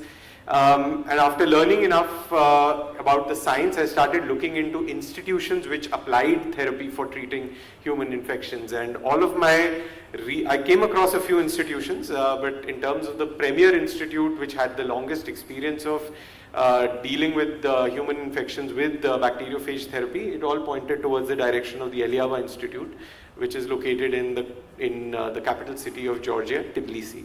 I contacted them and sent them all of my reports which had shown the bacterial infection that was causing my condition. And at the end of another 2 months of communication with them, I landed in Tbilisi in November 2016 and became the first patient from India to undergo phage therapy at that institute. The comprehensive test was at the point of my treatment. All the original samples were taken for testing and indicated 4 different bacteria. They indicated fairly high counts in my muscles, and stains were resistant to all of the antibiotics that I had taken, that I had been given till that point, those the intravenous antibiotics. My treatment started with phage cocktails, which are phage preparations made up of multiple phages to treat on the sensitivities were from the that was done. And within a treatment stage, I could see some of my start to improve. Of course, not all of my symptoms showed improvement immediately, but some of my symptoms, like the persistent fever that I had had by that time for more than 6 months, my temperature started normalizing, and a week into the treatment was the first day my temperature did 500, which was for the 6 months. Some of my other symptoms, like the pains I was feeling in my pelvic region and my flank and lower back region also. My full treatment lasted for 3 months, where weeks were at the institute, and the remaining 10 weeks were done at home. And in March 2017, I went back to the institute for another round of diagnostic testing. By this time, overall, my symptoms had improved, I would say, by about 40 to 50%. Testing showed that 2 of the bacteria, the Staph aureus and the Staph hemolyticus, had completely cleared up. The Enterococcus faecalis had reduced significantly. The Streptococcus mitis was resistant to all of their standard phage preparations. And in this visit, they spoke to me about how those resistant strains can be treated, which is by developing a customized phage targeting that particular strain. The ultrasound also showed that my prostate inflammation had reduced by about 25%, and my leukocyte counts had come down from 55 to 60 in my initial testing to about 35 in the second round. In November 2017, I went back for third and final round of treatment. By this time, I was about 85-90% free of symptoms. The testing showed that other than the strep mitis, all of the other bacteria had been completely cleared. The leukocytes had come into the normal range, so my leukocyte levels were 3 to 5. These leukocyte levels that I'm mentioning are all in the prostatic fluid, what is called the expressed prostatic secretions. The strep mitis remained, and that was treated with the customized phage. And at the end of that treatment, which happened in the early part of 2018, I underwent testing in India as well back in May to go through a final round of testing, which showed them further bacteria in my samples. The leukocyte counts had completely stayed in the normal range, and I was symptom-free by time. So it took 3 courses of treatment to completely overcome my bacterial infection. One very thing for me as a patient was that in 60 to 90 antibiotic treatments, I had developed severe symptoms of severe side effects from the antibiotics themselves. But with over 9 months, 3 different courses of treatment, I never developed any side effects from these phages. By this time, I was able to start spreading awareness about this treatment, because when I was looking at alternative treatments to antibiotics when those had failed for my own treatment, I had discovered that there are many other people like me who are suffering from UTIs or lung infections or wound infections which were resistant to antibiotics, and are those people were just looking for solutions, just the way I was, and there was no solution available to them from the medical fraternity, because it was resistant to antibiotics, and it seemed that antibiotics were the only known antimicrobial agent known to the medical community. So I started publishing my story, and I discussed with the management of the Eliawa Institute the need to set up greater awareness and access to the treatment in India. When I went in for my treatment in 2016, it required me to overcome a lot of obstacles to be able to access the treatment. I had discussed with them if we could start creating easier access to the treatment in India, and that led to the establishing of Vitalis Phage Therapy, which is an initiative started by me and my wife to create awareness about phage therapy in India and create access to phage therapy in India. The first step is to compassionate phage therapy, which Dr. Ramesh mentioned, how patients in India are able to access the treatment under the World Medical Association's Declaration of Helsinki. So we worked with the institute to set up the frameworks so that people in India could access the treatment without having to travel to Georgia for their treatment. This would bring down effectively the cost by a factor of about 70%, because there was no travel involved in going to another country to access the treatment. To make it accessible for people who are unable to travel because of their medical condition. The first patient that we had was from Hyderabad. It was a patient, the first patient who was able to take the treatment in India was a gentleman from Hyderabad who had a catheter-associated bladder infection, and he was treated with phages in the hospital under the care of his local doctor. The next step was to establish diagnostic testing with phages in India. This we did in October 2020. This was done so that samples would not have to be sent to the institute located in the country for sensitivity testing, and this would enable samples to be tested within India, and thus quicker access to the treatment, and thus making it less complicated and more accessible. So far, 400 assays have been tested for bacteriophage sensitivity testing, and all the steps that we have taken are made by the factor of reducing the obstacles that I faced as a patient for taking this treatment. If we can remove those obstacles, then it makes it easier for other people to access the treatment. These are those from the diagnostic lab where sensitivity testing is happening. In the last couple of years, we have been working with some doctors who have now overseen multiple treatment experiences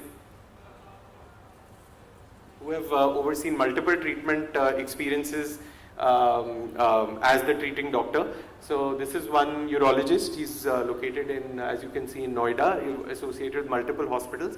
I'm just leaving this slide so that you can see his perspective as a treating doctor who has overseen multiple phage therapy treatments for his patients.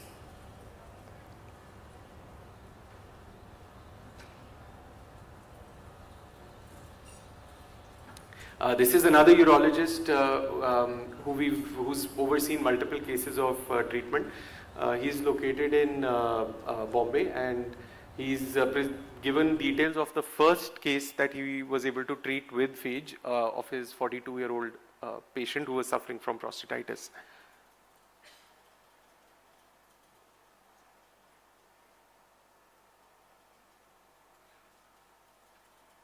The next step we've been doing is to document the treatments in journals, like this is Frontiers in Pharmacology.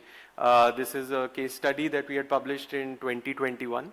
So the idea of documenting the treatment experiences in journals like Frontiers is to create a credible body of evidence about the phage therapy treatments that are happening in India, so that future doctors, clinicians, they are able to learn from these and possibly consider this treatment option for their patients.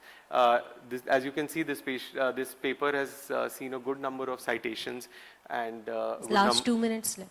Sure, thank you. There's another paper that has just been published a few weeks back. This is another case study of a prostatitis patient treated with phage therapy. During the COVID lockdowns, we did a podcast series with the top phage scientists in India and outside to continue spreading awareness despite the fact that we were going through a lockdown.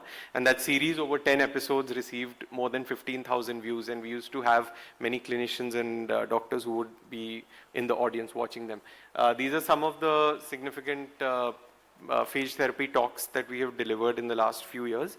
I'd like to just especially talk about Dr. Rama ma'am, who was one of the people who reached out to us and invited us to AIMS, to the microbiology department, to speak about our phage therapy work. And this summer she was also at the Eliava Institute, where we were discussing how we could have a phage therapy project started at NIMS and in AIMS.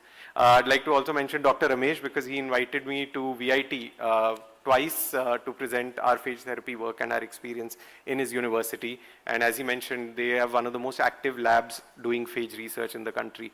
We've been reaching out to health editors across the major newspapers, magazines, to talk about AMR and how phage therapy could be an option for this problem.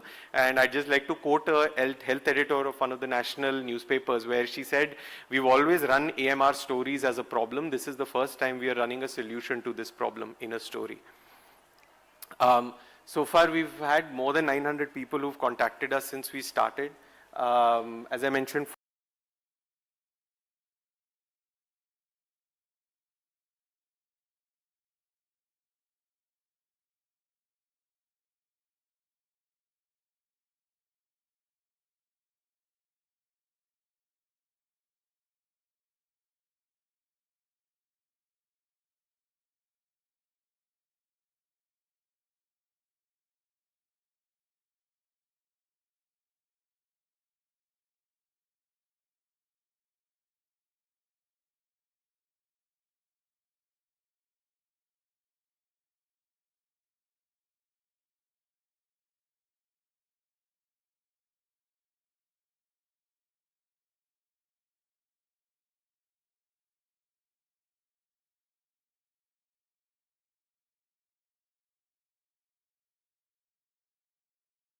isolates have undergone testing in the lab since October 2020 when we started.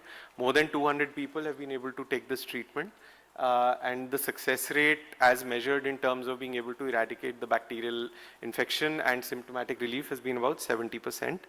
I think the time is running out, so I'll just go through this very quickly. These are just 2 slides. These are primarily the conditions for which people are contacting us, and this is some data from our lab which shows the prevalence of different bacteria sorted by the sample which has been tested.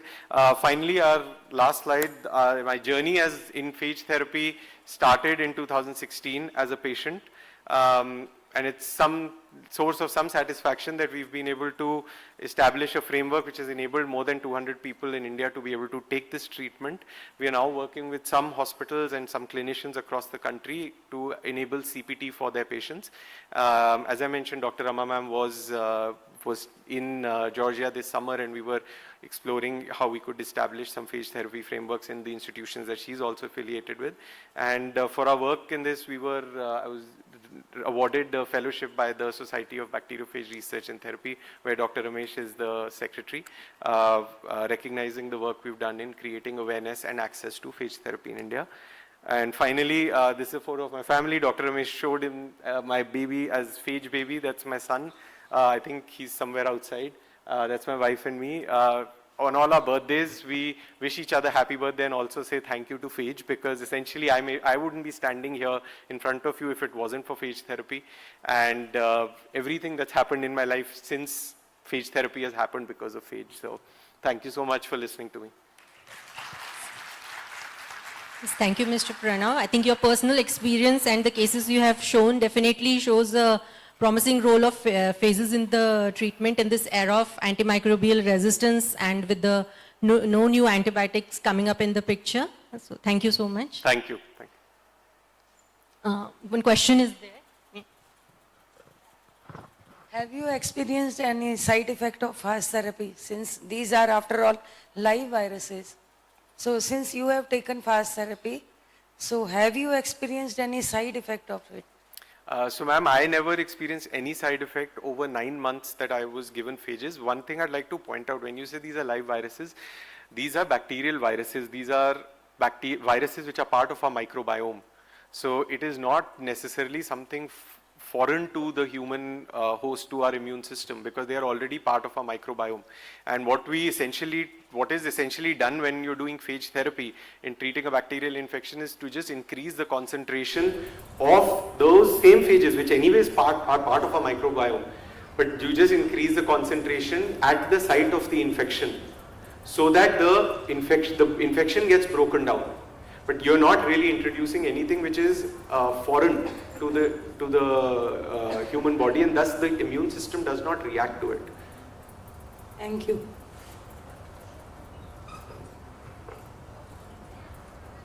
But as we know, most of the cycles are lytic cycles. So when bacterial breakdown occurs, there must be release of lots of toxins and DNA. Yeah, so ma'am, that is a concern when you're dealing with a bloodstream infection. For chronic infections, which constitute majority of the cases that have taken treatment, with chronic infections, the reaction of the body to the breakdown of the bacterial biofilms, the release of the dead bacterial cells, the release of those toxins from inside the biofilms tends to be very localized, and the body is able to overcome that typically in about 48 to 72 hours. But yes, in bloodstream infection, that is a concern, which is why what we have observed is that the treatment is very carefully modulated in bloodstream infection cases, and it's also tracked in terms of SpO2 of the patient, the blood pressure of the patient. Those parameters are tracked because that is a concern when you're dealing with a bloodstream infection. Thank you.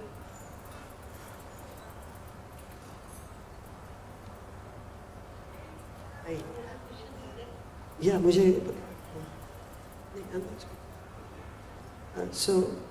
good evening everyone. I'm Dr. Shobna Bhatia, and I will please. Thank you. And thank you, Dr. Jory.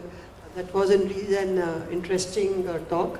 And just to get back to from bacterial antibiotics to everything else, I think we are moving to another spectrum of diseases where we are using natural things to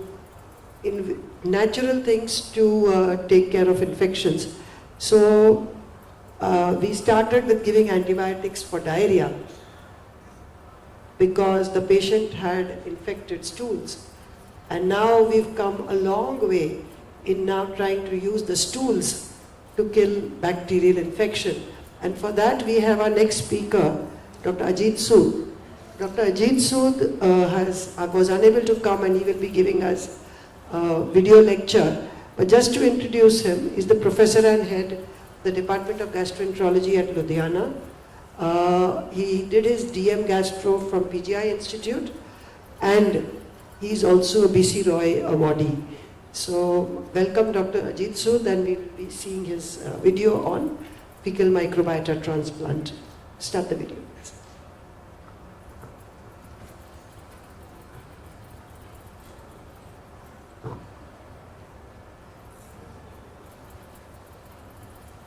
Thank you, Dr. Rama, for the invite.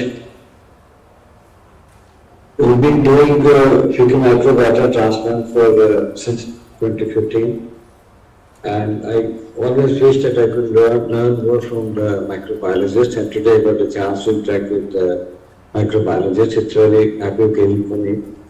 About fecal microbiota transplant in IBD, I would just like to say two things before that before I begin the talk, that inflammatory bowel disease, we include two diseases, ulcerative colitis and Crohn's disease. And fecal microbiota transplant, most of the studies have done FMT with colonoscopic approach. There are recent advances, so please understand that most of the data which I will be referring to on FMT has been done with the colonoscopic approach.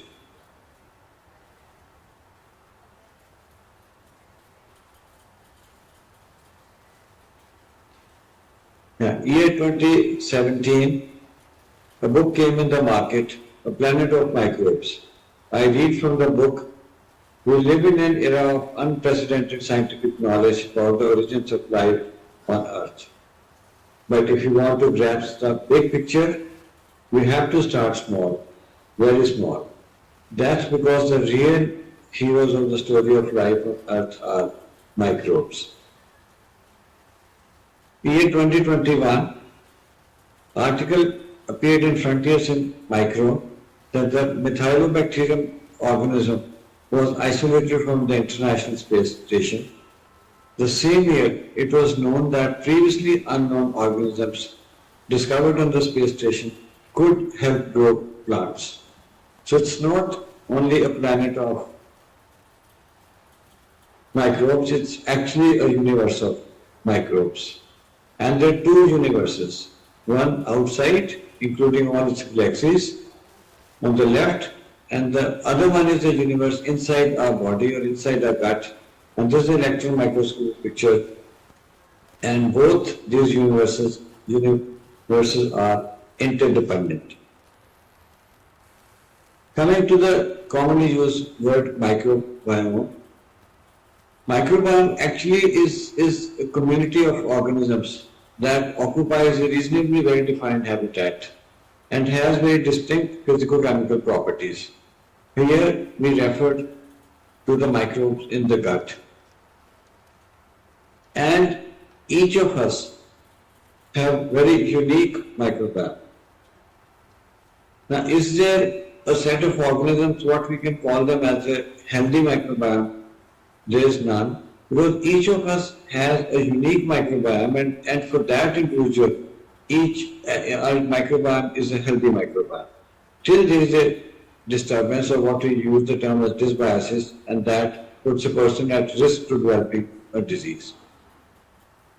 The important point to understand is that the microbiome in each person is unique, as I mentioned, and it's by and large it remains stable and it's very, very resilient. When a person gets exposed to various environmental factors like antibiotics or drugs, there is a change, but the change is generally transient, and the body tries to come back to the same kind of organisms or same set of microbiome inside. What are the main functions of microbiome? The three main functions that microbiome inside the gut, they provide nutrition to the gut epithelial lining. They are responsible for development of the immune system, and they contribute to the host defenses through various mechanisms like maintaining the epithelial lining in our intestine. And when there is an imbalance in our microbiome inside the gut microbiome, we use this term gut dysbiosis. Normal gut microbiome, what does it do? As I mentioned, that it is responsible for our host defenses. When the gut barrier homeostasis is maintained, the gut epithelial lining remains intact and doesn't let bacteria enter our submucosa. And there is a bacterial restriction. The bacteria, whatever bacteria are there, they remain confined to the lumen of the gut. While when there is an alteration in the microbiota, there is a dysbiosis that leads to gut barrier disruption, which can lead on to bacterial translocation. And once there is a bacterial translocation, that can lead to inflammatory cascade and release of cytokines. The changes what have been noted in patients with IBD are that the alpha diversity decreases. I'm sure that all of you are familiar with these terms, alpha and beta diversities. And the formicutes and the bacteroids, the main phyla, they decrease.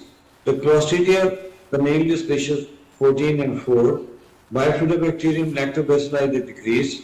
And very important organisms, Calibacterium, Prosnitzii, and Pneumococci, they also decrease.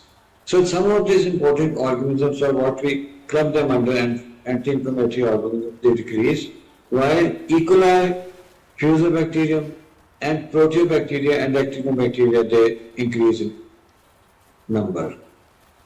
So because of this dysbiosis, these are the changes what have been noticed in patients who suffer from inflammatory bowel disease. What initially leads to the changed microbial composition, as I mentioned, that some of the organisms, they become lower in abundance while others increase. So there is a microbial composition, and once there is a change in microbial composition, that leads to changes in the functional capabilities, which leads to dysregulated immunity. As I mentioned, that one of the main functions of the gut microbiome is to maintain sanity with the immunity, and that leads to inflammation, which leads to manifestation of a disease, and here we refer to as IBD. Now, once there is a dysbiosis, what are the ways to manipulate? There are different ways of manipulation of gut microbiome. Diet plays a very important role. The various environmental factors can influence our gut microbiota. Of the various environmental factors, diet seems to be the most important one. And remember that it's our habitual diet. It's not one day in a month or 2 days in a month diet changes will lead to a gut dysbiosis. It's our habitual diet what matters. And it's important that a healthy diet, which should be a balanced diet, is what is responsible for maintaining the gut microbiome in a balanced state. If somebody starts consuming a different kind of food, for example, processed food or ultra-processed food, or if we add too many additives to our food, emulsifiers to our food, then these are the kinds of food which are unhealthy for the gut microbiome. And once gut microbiome is disturbed, our gut lining is likely to be disturbed. So diet, I'll say again, plays an important role in maintaining gut microbiome. And antibiotics is another factor which influence the gut microbiome. But thankfully, most of the antibiotics, they have a short-lasting effect. And if we study gut microbiome after stoppage of antibiotics 3 to 4 weeks, most of the antibiotics, they have their effect lasting up to a few weeks. After that, the microbiome is restored. Probiotics and prebiotics we commonly use in medicine practice.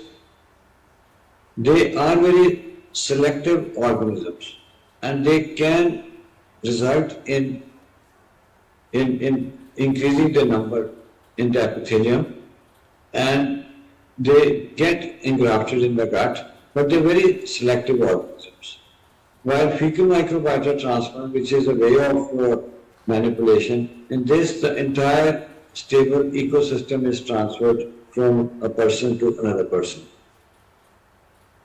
FMT actually is not something new. It has been referred to in the 4th century.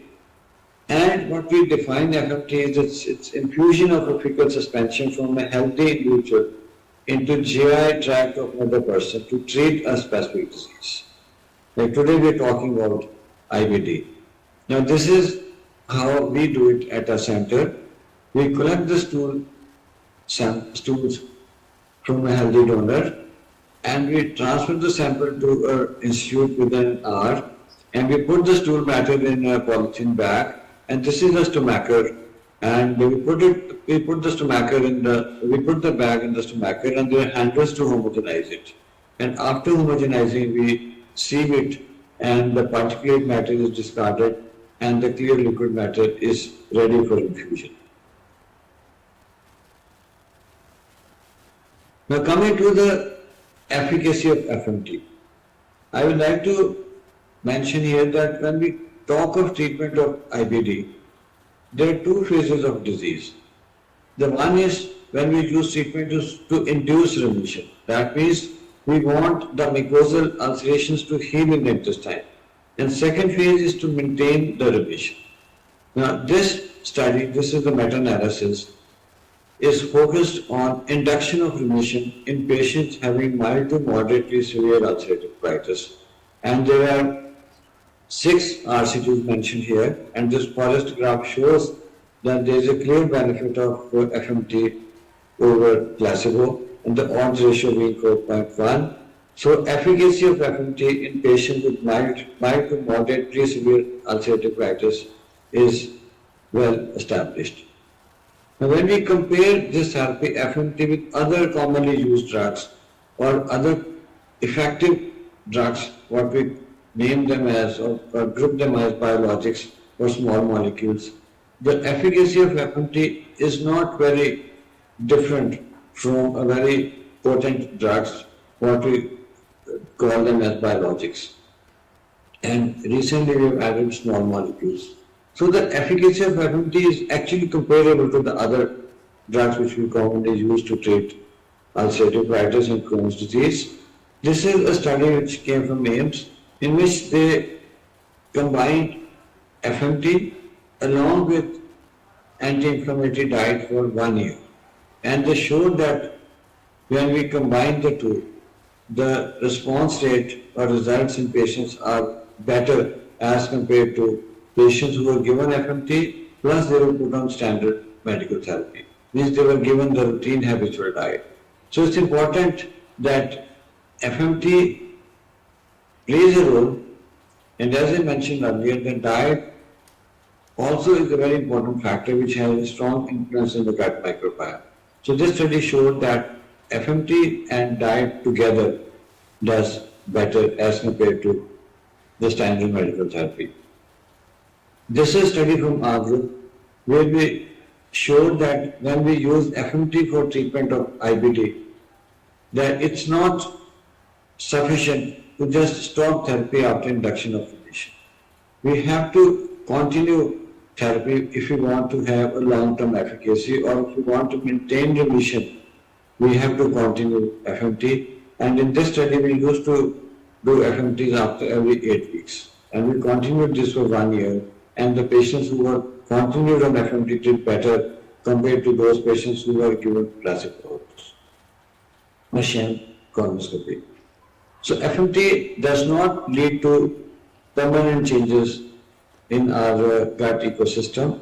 So this is the message that FMT, if we want to use it as a therapy for patients with IBD, IBD being a chronic disease, the treatment also has to continue for a long time. The other disease what we club under inflammatory bowel disease is Crohn's disease.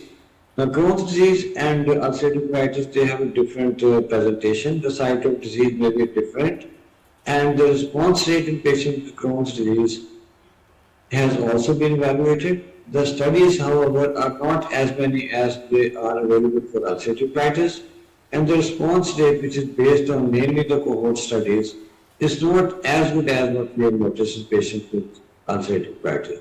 So at the moment we say that FMT has been evaluated more and found to be more effective in patients with ulcerative colitis as compared to Crohn's disease. This is an interesting study from our group where we assessed the acceptability, tolerability and safety of FMT in patients with ulcerative colitis, and this was carried out in 2018 and late 17, and it was published in 2019 before COVID era. And that time most of the patients whom we briefed them about FMT, the acceptability among patients was very good. Nearly 80% of the patients agreed to once we said that we don't have any other options, because if disease is not being controlled with the conventional medicines, FMT is an option, and most of the patients they agreed to FMT. Colonoscopy, as I mentioned, is the commonly used route, or FMT has been given through oral route as well for different conditions, for different diseases. But for IBD, it has been mainly the colonoscopic route. And but we have to keep in mind that colonoscopy is an invasive procedure, and acceptability, though patients, if they don't have choice, they accept it. But given a choice of choosing between colonoscopic route or oral capsules, I think anybody will opt for oral capsules. And the good thing is that the oral capsules are in the initial phases of development. There are different ways of making capsules. Either we can put them the fresh stool, or we can put the frozen sample, or we can actually lyophilize or freeze dry and then put them in capsules. Different kinds of capsules are being formulated, and the commonly used way of developing capsule is based on lyophilization process.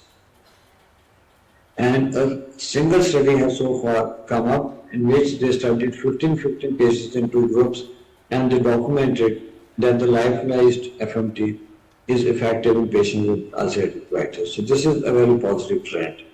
So far, based on the studies, we know that traditional FMT is effective, safe and acceptable, and the response rate has been documented better in ulcerative colitis as compared to Crohn's disease.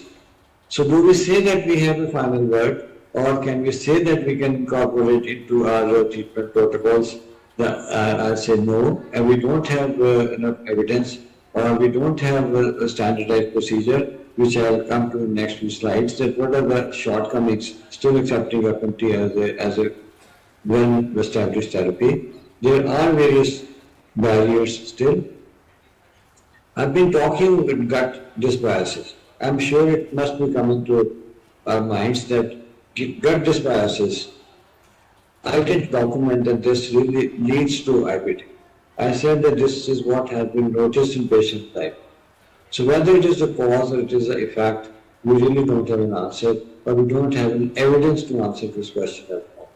But what we know today is that gut dysbiosis definitely is seen in these patients. Donor selection, that whom to request or whom to select for donation for stool.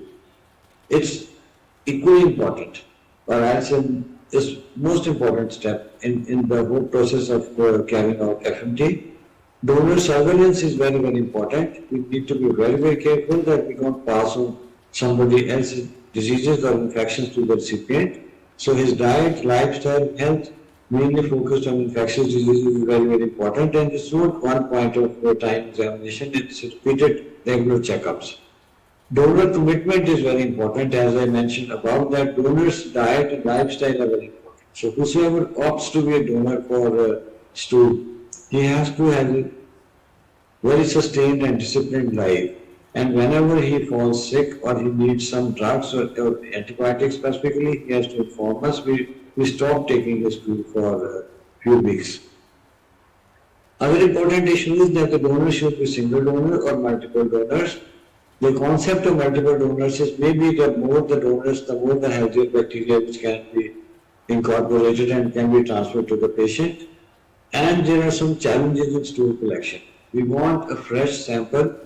Now to transfer a fresh sample from donors home to our hospital is a challenge. We have a team. Our team member goes to the donor to collect sample and tries to transfer as early as possible. The other issue is whether donor recipient should be matched or it should be unmatched. Now this interesting study showed that for durable coexistence of donor and recipient strains after FMT or for engraftment in the donor, it's an important thing that for new strains of microbes from the donor, there should be that strain should already be present in the recipient. So for new strains of microbes from the donor who were more likely to colonize the patient gut if the patient already had those species. So in a way, donor-recipient matching is an important concept. Now whatever we may say, still collection of samples, though I showed we have a stomacher which is not a smelly procedure, which is not a filthy procedure, it's quite a clean, hygienic procedure, but still if you say collecting stools, it is statistically not something good to do. And always there is a thought whether we can culture the required organisms in the lab and then do very selective microbiota transplant. So this is something which is definitely going to come up in future years. But as of today, we can't say that we have enough information or we have the facilities to selectively culture the microbiota, because we don't know the answer whether it's just the microbes or is it something more than the microbes. So there are studies which have tried to look at that when we do FMT, everybody doesn't respond. So there are some responders and some non-responders. But what are the changes what are observed in responders? It's basically important observation is that the responders are those who have engraftment of short-chain fatty acid producing taxa. The organisms being Calibacterium, Eubacterium and Rosacea. While those who have E. coli and Shigella, if the number decreases, that's a positive sign. And as I mentioned that short-chain fatty acid producers, they lead to increased butyrate and secondary bile acids. And these two chemicals are the ones which result in a healthier gut. While non-responders, they have more anti-inflammatory pathways which lead to heme or lipopolysaccharide pathway stimulation, and they are this observation seen among non-responders. Now, how should we assess the response? When we talk of microorganisms in the gut, we know that many of them are there. So what we say, who is there? But important thing to understand is what can they do or what are they doing in the intestine? And how do they respond when what pathways are activated? And how are these organisms, they are interacting with the host? What proteins are being produced? And what are the chemical outcomes of their activity? So to study these various factors or various outcomes, we need to do metagenomics, metatranscriptomics, metaproteomics, and metabolomics. So, to conclude, FMT and IBD, where are we? The traditional FMT does work, as I've shown, that colonoscopy route does work, but it remains an unstandardized therapy because of various uncertainties. As I mentioned, that donor selection and patient selection still are not totally finalized. And maybe in future, synthetic or engineered therapy, as I showed, that selective microbiota transplant seems a future. And this FMT should include microbes, microbial components and metabolites. And that may be a future for functional microbial therapy or FMT for tomorrow. Thank you for patience. Thank you very much.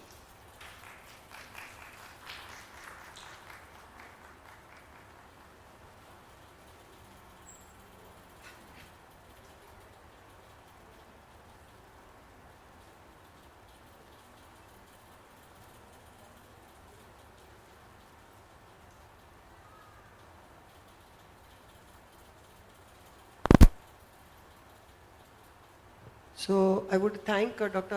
Ajit Sood for a very, very lucid lecture. I don't think there are any questions, and I'll message him that there are no more questions, so there's no problem. I think it was a very interesting talk. I just want to say that even in NIMS, it did show the study. They are doing FMT for IBD cases. And even Apollo Hospital is using it for IBD cases and some of the C. difficile diarrhea. And they make their own, they collect from healthy donors and they filter and they make their own suspension and then they give it to the patients who need it. So this kind of treatment is available even at NIMS and some other hospitals. Not so much, So right now I think most patients who are using it for C. difficile diarrhea, that is antibiotic associated diarrhea, and the second one is IBD. Obesity, there are studies going on, but that's still not established. But just to tell you that the first thing that happened, the microbiota transplant, was when the first experiments were going on. When they inoculated stool from a fat mouse to a thin mouse. The thin mouse became fat. So that is when they realized that bacteria are also responsible, or the microbiome is responsible, partly for the obesity. So those studies are still going on. It's not yet been approved for this. It's not yet approved. So they may be starting work, but it's still going on. So at least in IBS it has been tried. In irritable bowel syndrome, in fact, there are some studies, but I don't think in India people are using it for IBS. But IBD and C. diff is the major disease where it is being used right now. So,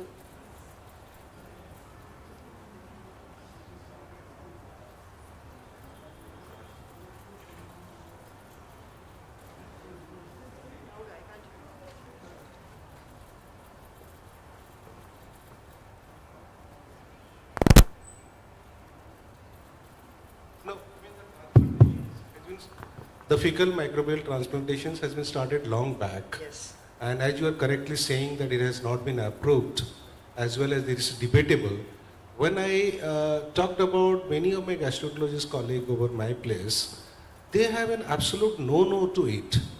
no, that is So because, can you highlight so on I'll this? tell you what. So the first thing is there is someone called as a healthy donor.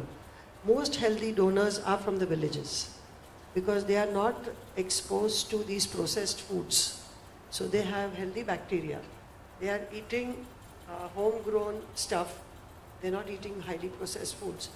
And before starting any fecal microbiota transplant, that stool is examined for all kinds of infection. It is screened. The patient is screened for any chronic disease. And if patients have taken recent antibiotics, if they are having any metabolic disorders like diabetes, in that case their stools are not preferred. So there are healthy donors, and amongst healthy donors, there are something called as super donors. So what happens is, if there are some studies which I can't quote right now, what they found is that if from a stool from a particular set of donors was given to these IBD patients, they did much better as compared to the other donors. So therefore, there is a little confusion right now. Now, why gastroenterologists are not preferring it is because it's a little tedious to do it. You cannot, like for example in Vellore at least, there is some area where there is lot of rural area is there. Like here also, there is a little rural population. In most cities, there is no one who you can find who is not eating processed foods or is not exposed to environment of infections. In that case, it is very difficult to pick up those patients, pick up those subjects to give stools. And you have to do this. Now, for example, Madam was talking about AIMS. They are getting the stools from subjects who are in Vallabhgarh. From what I know, from what Dr. Vinita Huja and Dr. Govind told me, they are getting stools from people from there, and they have this continuous transit going on. Patients collect it, keep it, it is immediately transported. So there is a system which has to be established. It is not like someone comes, you collect the stool, send it back. I mean, technical issue, okay, besides the It's a logistic gastroenterologist. issue. Yeah, logistically, correct. What I want to say that large intestine is too many organisms. Like you do a graft versus host reactions in MSC, compatibility and so forth. So how do you really make that one would be a super donor, even if you screen the right kind of patients having the, very restricted criteria? Nobody knows that. So you just make sure. Do you see it's a feasibility? It is, no, it's, the donor is super donor by himself. You cannot make a super donor. Okay. So it's a difficult task. Look, it's not that difficult. Okay. Okay. I think if you discuss it and say that yes, we are willing to do the logistics, I think it's possible. Maybe you can take from advice from Dr. Rama Chaudhary. They were doing it in NIMS. No, I mean, today the knowledge is so much that you need to know that what exactly is the factual truth. That's what is more. Thank you, ma'am. Thank you for enlightening. Donors then getting in names, villages, or even sometimes siblings if they are healthy. If they're healthy sibling, then they take. But there is nothing like HLA screening or anything of that kind. Nothing. They just screen it homogenize it, test it, there is no pathogen. They do now molecular tests. Earlier they were doing conventional. And then they give to the patient. And patients are responding. This is what the data shows from Dr. Vineeta Oja's studies. They are giving very good results.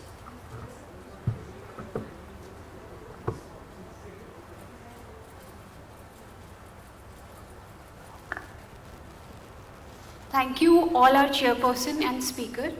Now I request our esteemed chairperson to present memento to our speaker, Dr. N. Ramesh sir.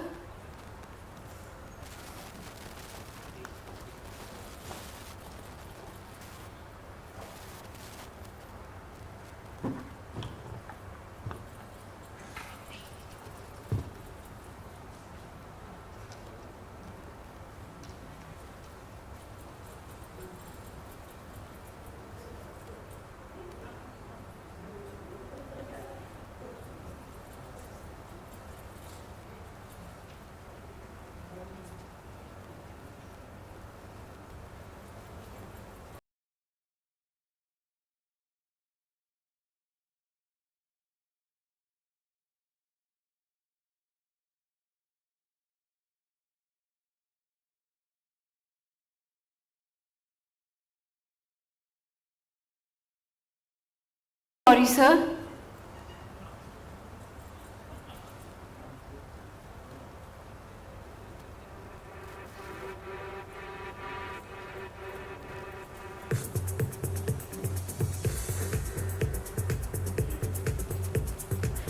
And Dr. Shobna J. Bhatia, ma'am.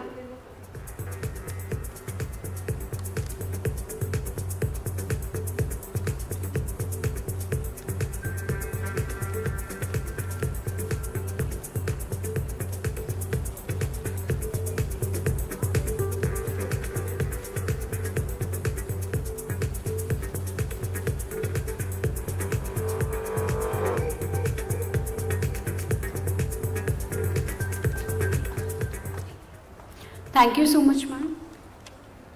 Now I request our organizing committee members, Dr. Rama ma'am, Dr. Rakesh Maheshwari sir, and Dr.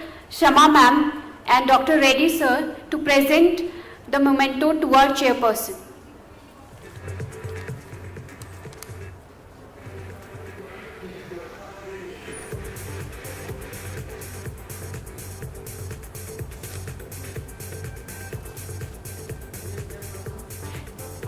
I'd like to invite Dr. Ved Prakash sir,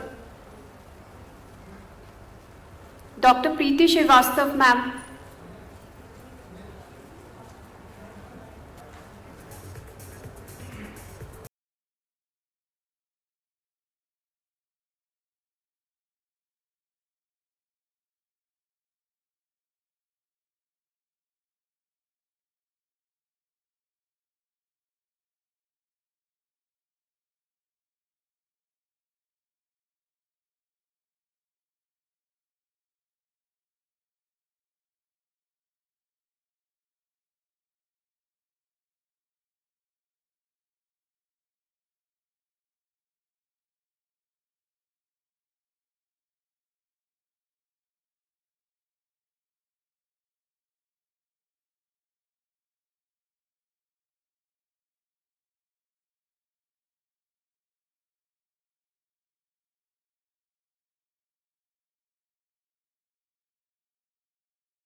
Now, I would like to invite Dr. Sonal Jain ma'am to chair the session.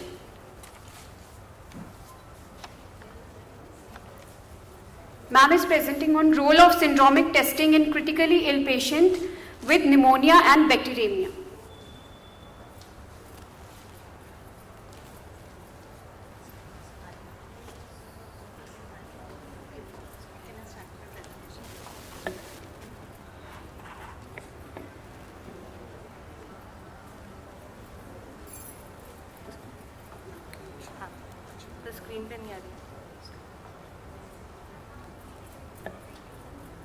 Good evening everyone, fag end of the session, and I'm sure everybody is ready for the cultural evening. I bring you greetings from my organization, that is Kailash Hospital and Heart Institute. We're a group of 7 hospitals and this is our flagship branch. So I'll be speaking on the role of syndromic testing in critically ill patients with pneumonia and bacteremia. We just had a lecture on fecal microbiotic transplant, so that is another area where syndromic testing is used in donor selections. So I'm the consultant microbiologist and group head with Kailash Group of Hospitals. So my talk, hoping not to lead you to this, would cover the clinical utility, our experiences in syndromic testing, pitfall and challenges. So change is something constant. From Bhagyashree using the Kabutar Jaja to licking the inland to Gmails, we've come to WhatsApp. Traditional methods are gold standard, but embracing new technology is the need of the hour. Especially when we come to community-acquired pneumonia, which accounts where India accounts for 23% of the global pneumonia burden, with predominant pathogens like strep pneumoniae, Haemophilus influenzae, which we all as microbiologists know are very difficult to grow by the traditional methods. And major concern are the PES group of organisms that are multi-drug resistant, Pseudomonas, Enterobacteriaceae and MRSA. And more than 10% of the cap in Asia is by Mycobacterium tuberculosis. Now the presenting symptoms for community-acquired pneumonia are symptoms like fever. So in a country, tropical country like ours, it leads us to sending the fever panel, which comes out negative. Respiratory distress, which may mimic many diseases, again send the fever panel, we get no answers. The patient then goes on deteriorating in severe cases leading to sepsis, especially in patients with predisposing factors. And an Indian study on Staph aureus bacteremia has revealed a respiratory source in 24% patients. So community-acquired pneumonia, a diagnostic dilemma. Fever, the patient comes with fever, we send the entire fever panel. And seasonal, now we'll send H1N1, dengue, malaria, etc., etc. Then the patient presents us with respiratory symptoms. We are looking for a good quality respiratory sample. That is really difficult to get. Especially in a non-intubated patient, sputum is the only sample we have in hand, which is very difficult to get in elderly and the pediatric populations. Other samples then again needs invasive technologies. Even if we get a good sample, the next is culture. The culture yield again marred by the quality of sample, the subsequent analytical process that involves a lot of manual intervention, and most of us are tertiary care centers where the patient comes after prior antibiotic therapy. So the yield of culture is again decreased. Although culture is still helpful when we grow something so that we get an AST. Once we get a growth, the next question is colonizer or pathogen. So again, difficult for microbiologists to report. Blood culture, which are sent, yield only 6 to 9% in uncomplicated CAP and which increases to 33% in complicated cases. Biomarkers like CRP and PCT are very difficult to give you any answers. PCT is still better in differentiating bacterial and viral pneumonia. Not everything that is old is gold, especially when it comes to our traditional methods of testing. They are time-consuming, labor-intensive, complex, have a low yield, lack sensitivity and specificity, cost and overheads, limited coverage, which is further confounded by overlapping symptomatology, need to order multiple tests when you're looking at a syndrome in hand, and unavailability of tests for many of the organisms. And in all this, the radiology also becomes very difficult. Time is of essence when the patient keeps deteriorating and is ultimately landing into sepsis, which is a medical emergency. So fast recognition of sepsis helps us to save lives. This is exactly where we need syndromic testing. So what is syndromic testing? Syndromic testing is a symptom-driven broad grouping of probable pathogens in one rapid test that maximizes the chance of getting the right answer in a clinically relevant time frame. When you look at traditional vis-a-vis syndromic testing, now you have a patient with fever, respiratory distress, cough, so you know you're looking at a respiratory syndrome. If you go in for the traditional testing, you have one sample, which is a sputum sample, which is not a good sample. You have to order multiple tests, result will take time to come, and you'll have multiple reports, the patient's length of stay is prolonged, and you're not getting much in hand. Whereas with syndromic testing, you have one test, one sample, one test, 1 hour, and you have your results. So when we come of pneumonia, when do we use syndromic testing? So the patients that we need to use syndromic testing are patients, symptomatic patients with new or worsening radiographic infiltrate, moderate or severe pneumonia, where there's a concern of MDR organisms and the patient is immunocompromised. According to the 2019 American Thoracic Society guideline recommends etiological diagnosis in patients with CAP who are admitted. So etiological diagnosis is possible only through syndromic testing, especially if these patients require mechanical ventilation and are at risk for MDR. So why do we use syndromic approach? To detect the relevant pathogens associated with the syndrome, to detect the unsuspected pathogen that will not grow in your conventional cultures, to detect additional undiagnosed pathogens, to detect co-infections, to help the clinicians and obviously cut down cost. Now we've had some experience with syndromic testing at Kailash Hospital in Noida. So we had a 56-year-old female, Mrs. S, who's presented to the emergency department on 18 September with high-grade fever, cough with expectoration, myalgia for 5 days. She was treated with paracetamol and azithromycin at the local GP. Since one day she had shortness of breath when she came to us. She had mild respiratory distress on examination. Nothing was significant except for bilateral chest rhonchi. On investigation, nothing was significant except a raised blood sugar. HbA1c was 6.9, so she was a newly diagnosed diabetic, which puts her in the high-risk bracket. Chest X-ray was normal. The fever panel, because the patient presented with fever, was sent. RT-PCR for COVID and H1N1 was sent, which was negative. Sputum and blood culture was sent from the emergency department itself. Standardized protocol treatment on augmentin and supportive treatment was initiated.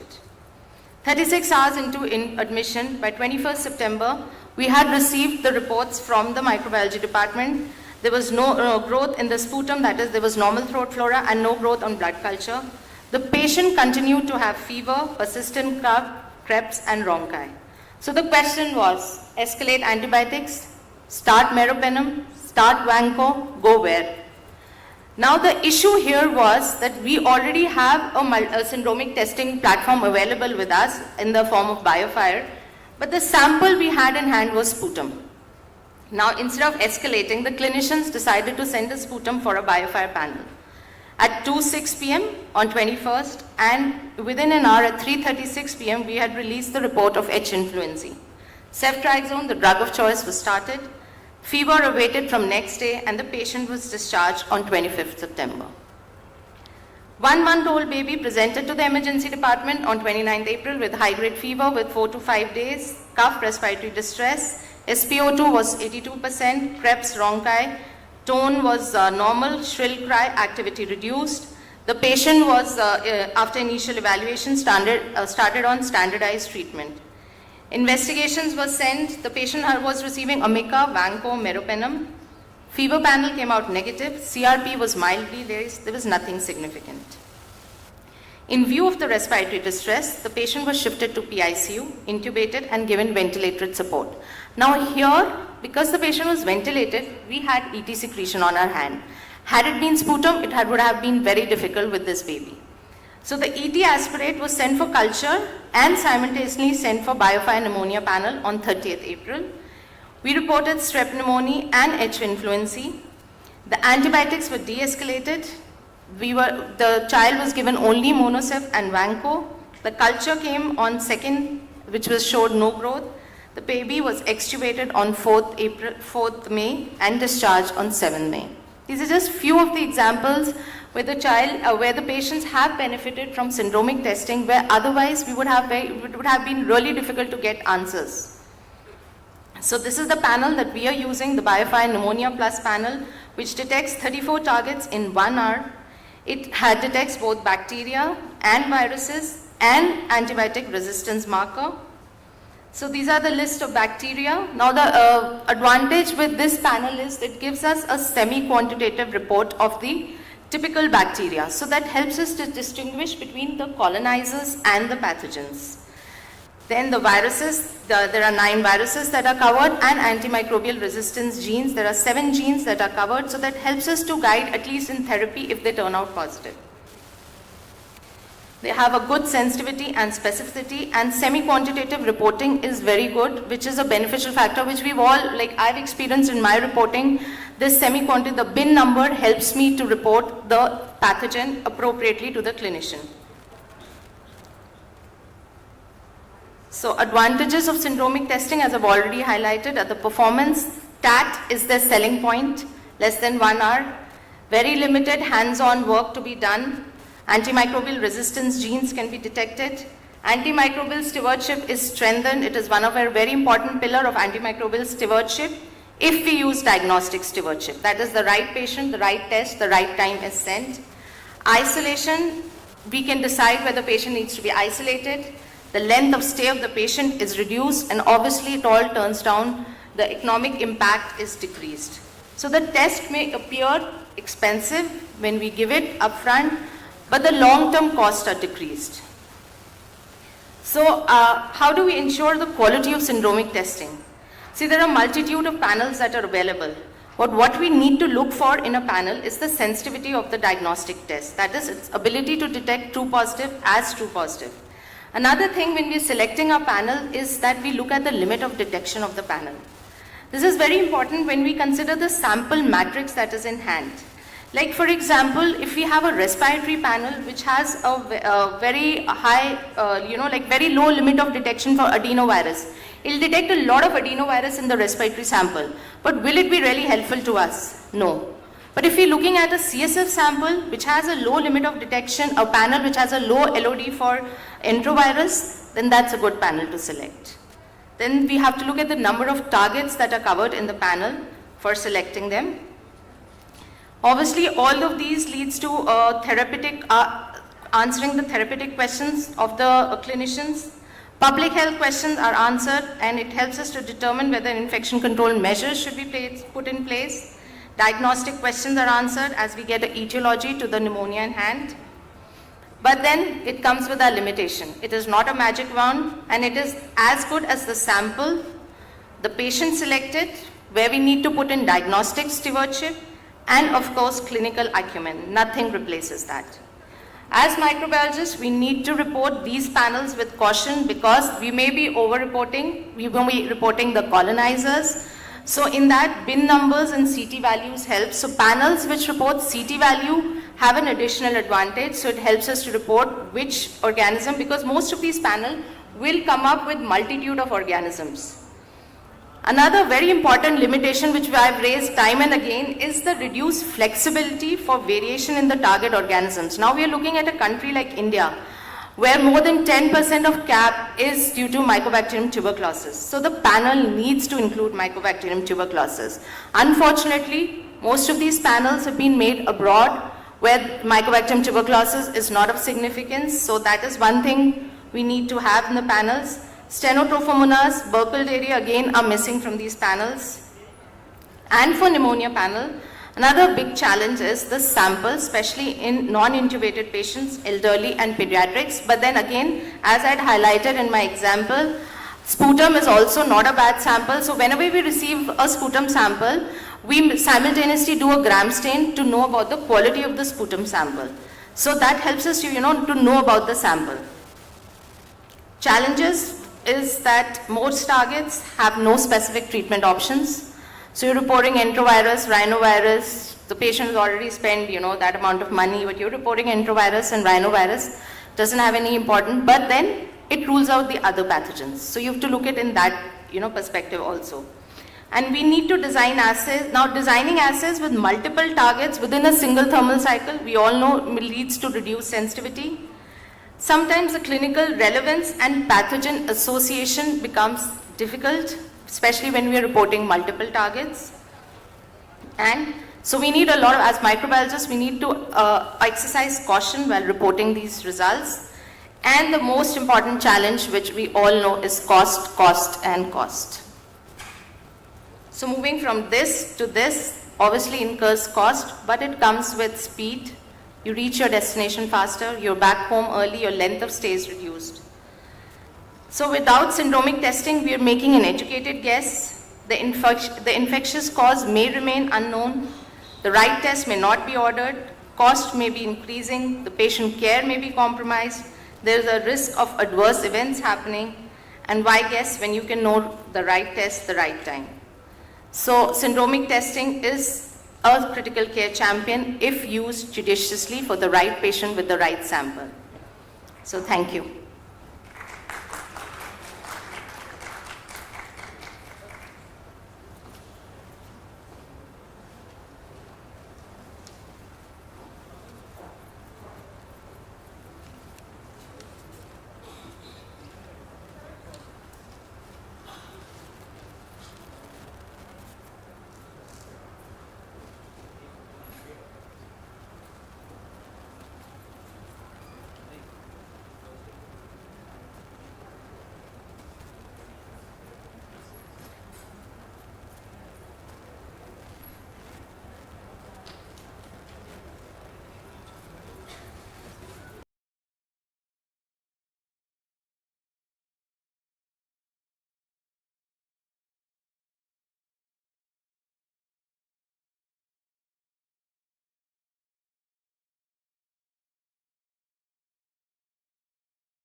Thank you so much.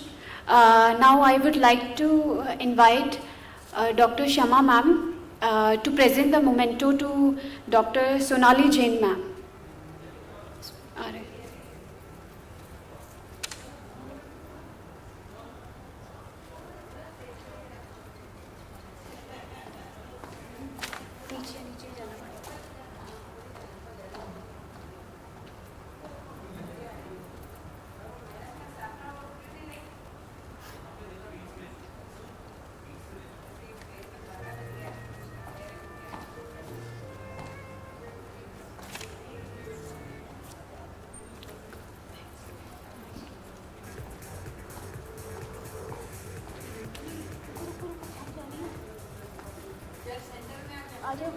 जल्दी आओ।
Thank you, Bharti ma'am.